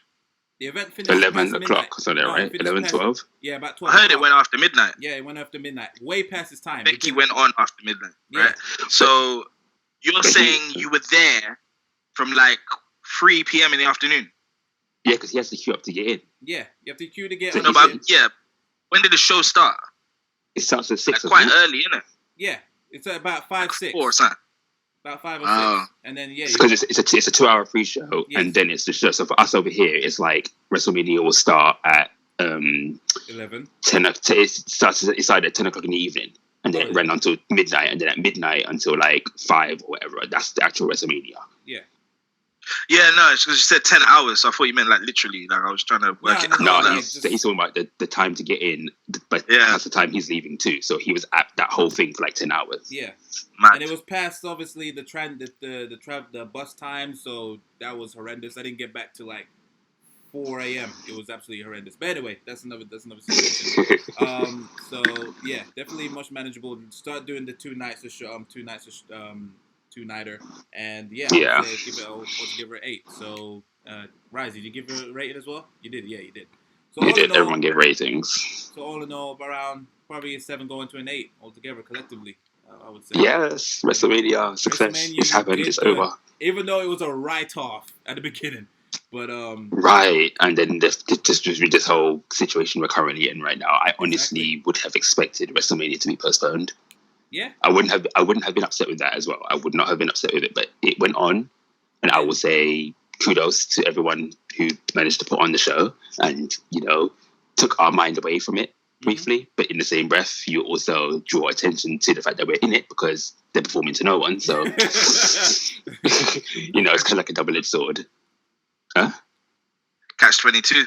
Yeah, so it's like but it went on. It wasn't bad. It was like it was a nice release and stuff like that. So congrats to all the WWE superstars. 110%. Yeah, man. It was and Gronk. Why did you bring up that dude? Oh yeah, congrats to being the 24/7 champion. Yeah. Well, no, I said congratulations to all the WWE superstars. He's not a superstar, so all of the superstars and Gronk because he was there. So. Anyway, overall, like I said at the beginning, one of the words I'd use to describe is successful. 100%. Yes, there were points where it was like, and then there were other points where it's like really good, but overall it was a successful pay-per-view in regards to what is going on in the world, and they did a good job of distracting us, like you said. And for me, it's a good opportunity. Like I think Byron said it on commentary, this is where it all starts again and stuff, and like it really is. It's the WWE calendar, and now I can just kind of go in with fresh eyes. I mean, I'd say the last 2 years, for the first time in my whole life where I've been an avid religious WWE fan, the last 2 years are the first time where I've actually started missing episodes and missing things and being out of sync and all that. And at the time, it was like, I thought my life was over. Like, oh my God, I'm 3 weeks behind. This has never happened. And then eventually you just kind of let it happen because either the product's becoming stale or whatever. But now I feel this is a very good opportunity for me to just start again and jump in and just get on track. Everything pretty much has wrapped up. So. Yeah. I mean, obviously it's still whack with the sense of still no crowd and stuff. Like I watched Raw, and we'll probably talk about Raw. I don't know what you guys felt about it, but it didn't feel like a Raw after Mania. But I'm going to give WWE life a chance again and just see where we go from there. Right. Not that you guys probably want to talk about it much, but I will just say in regards to the whole match after Mania, what I will say about that is, okay, so what I would have, obviously Big Show came out and bonus one footage. Issue Bonus footage, we're going. One thing that I was annoyed about is the fact that he said he doesn't want to challenge for the championship and then got a championship match. So that's the first thing that annoyed me. But what I would have said is, what would have sold it for me is if everything happened exactly how it did, and then after the match, Big Show endorsed Drew and said to him, like, okay, now you're ready. Like, this is what I wanted. I wanted to bring it out of you. Like, and kind of like that older father figure or whatever. That would have been cool. But no, he just got beat, and then the copyright logo was at the bottom of the screen. That was the end of it. I just thought, what was the point? Right. That made no sense. I didn't even get this much opportunity. I didn't anything, and then only when I saw the but this match also happened at WrestleMania on the Instagram page. I was like, no. Listen, they kept screaming on Raw, Drew's night after Mania. Yeah. And then when I saw what unfolded, I thought Big Show was going to win. Yeah. There was a part of me that thought they are going to take the title off Drew and put on a show. Zack Ryder treatment. It's everybody else. Gotta give the Zack Ryder treatment, boy. I was actually faring the worst. But yeah, that benefited nobody. Didn't make any sense. What gives Big Show the right to... It made Drew stronger. It made Drew look like not Big Show. And again, he's a heel all of a sudden. Fucking typical Big Show, man. He was okay. I thought Drew was a heel. Well, not necessarily. Like I said, he still could have just been that, like, he wants to toughen Drew up type of character. You never know. He didn't act heelish. He just was putting it on Drew. Maybe. I wouldn't probably look into it too deep. It was just... the thing was... That just pretty much made WWE go back to its old ways. It's like they never learned anything from all the positive reviews they got from WrestleMania. They could have easily... But then again, I guess it's pre-taped, so they didn't have enough time to change anything. But but there's still, like... It would have made sense to stretch that out and do it on Raw. Sorry, say again? It would have made sense to stretch that and actually do it on Raw. Exactly. And have, like, the challenge on Raw and everything, and then have your main event. Right. Yeah. That would have been Raw after Mania worthy. Exactly. You know what I mean? In the sense of a title match. But to do it on the same night and then show it on Raw anyway, like, it's just... Yeah, definitely. It was definitely a weak post-Raw. It's like they're having a huge run of it. Like, last year one was absolute travesty with the with the Kofi Kingston and Seth Rollins thing, and then it ended up being fucking, what was it, Sheamus, and it's like they're having a bad run of post Raws now. It's and obviously this is So how wait, question. Go on. Sorry, the Big Show and Drew thing. Did people get to see that on the network when it happened? No. That's what I'm saying. It didn't happen at WrestleMania. That's why I said we're going to talk about WrestleMania, and then if you want to discuss that match, we'll talk about that separate. But WrestleMania, like, it didn't happen. Yeah. But other than that, with what happened on Raw, nothing really happened. I mean, they stupidly announced Nia Jax returning. There should have been could have been a surprise. That should have been a surprise. The start of Raw, I'm not gonna lie. I said it to you guys earlier. It literally felt like heat. Like it just like. Look, I love Asuka, but why is Asuka kicking off Raw after Mania? Like, you know what I mean? Like, and what pissed me off? Like, what pissed me off as well? Flipping Street Profits. We getting 3 matches out of them in one night. That was long. That was so long. So what was it? It was a tag team match against those guys again. Yeah. And then, which in reality was recorded on the same night, by the way, probably. Yes. Yeah. So they faced them. And then what happened? They restarted the match? No. Then it was Vega against Belair. And then it was a 6-man. And then it was a 6-man match. What the fuck? Why are you dragging that out?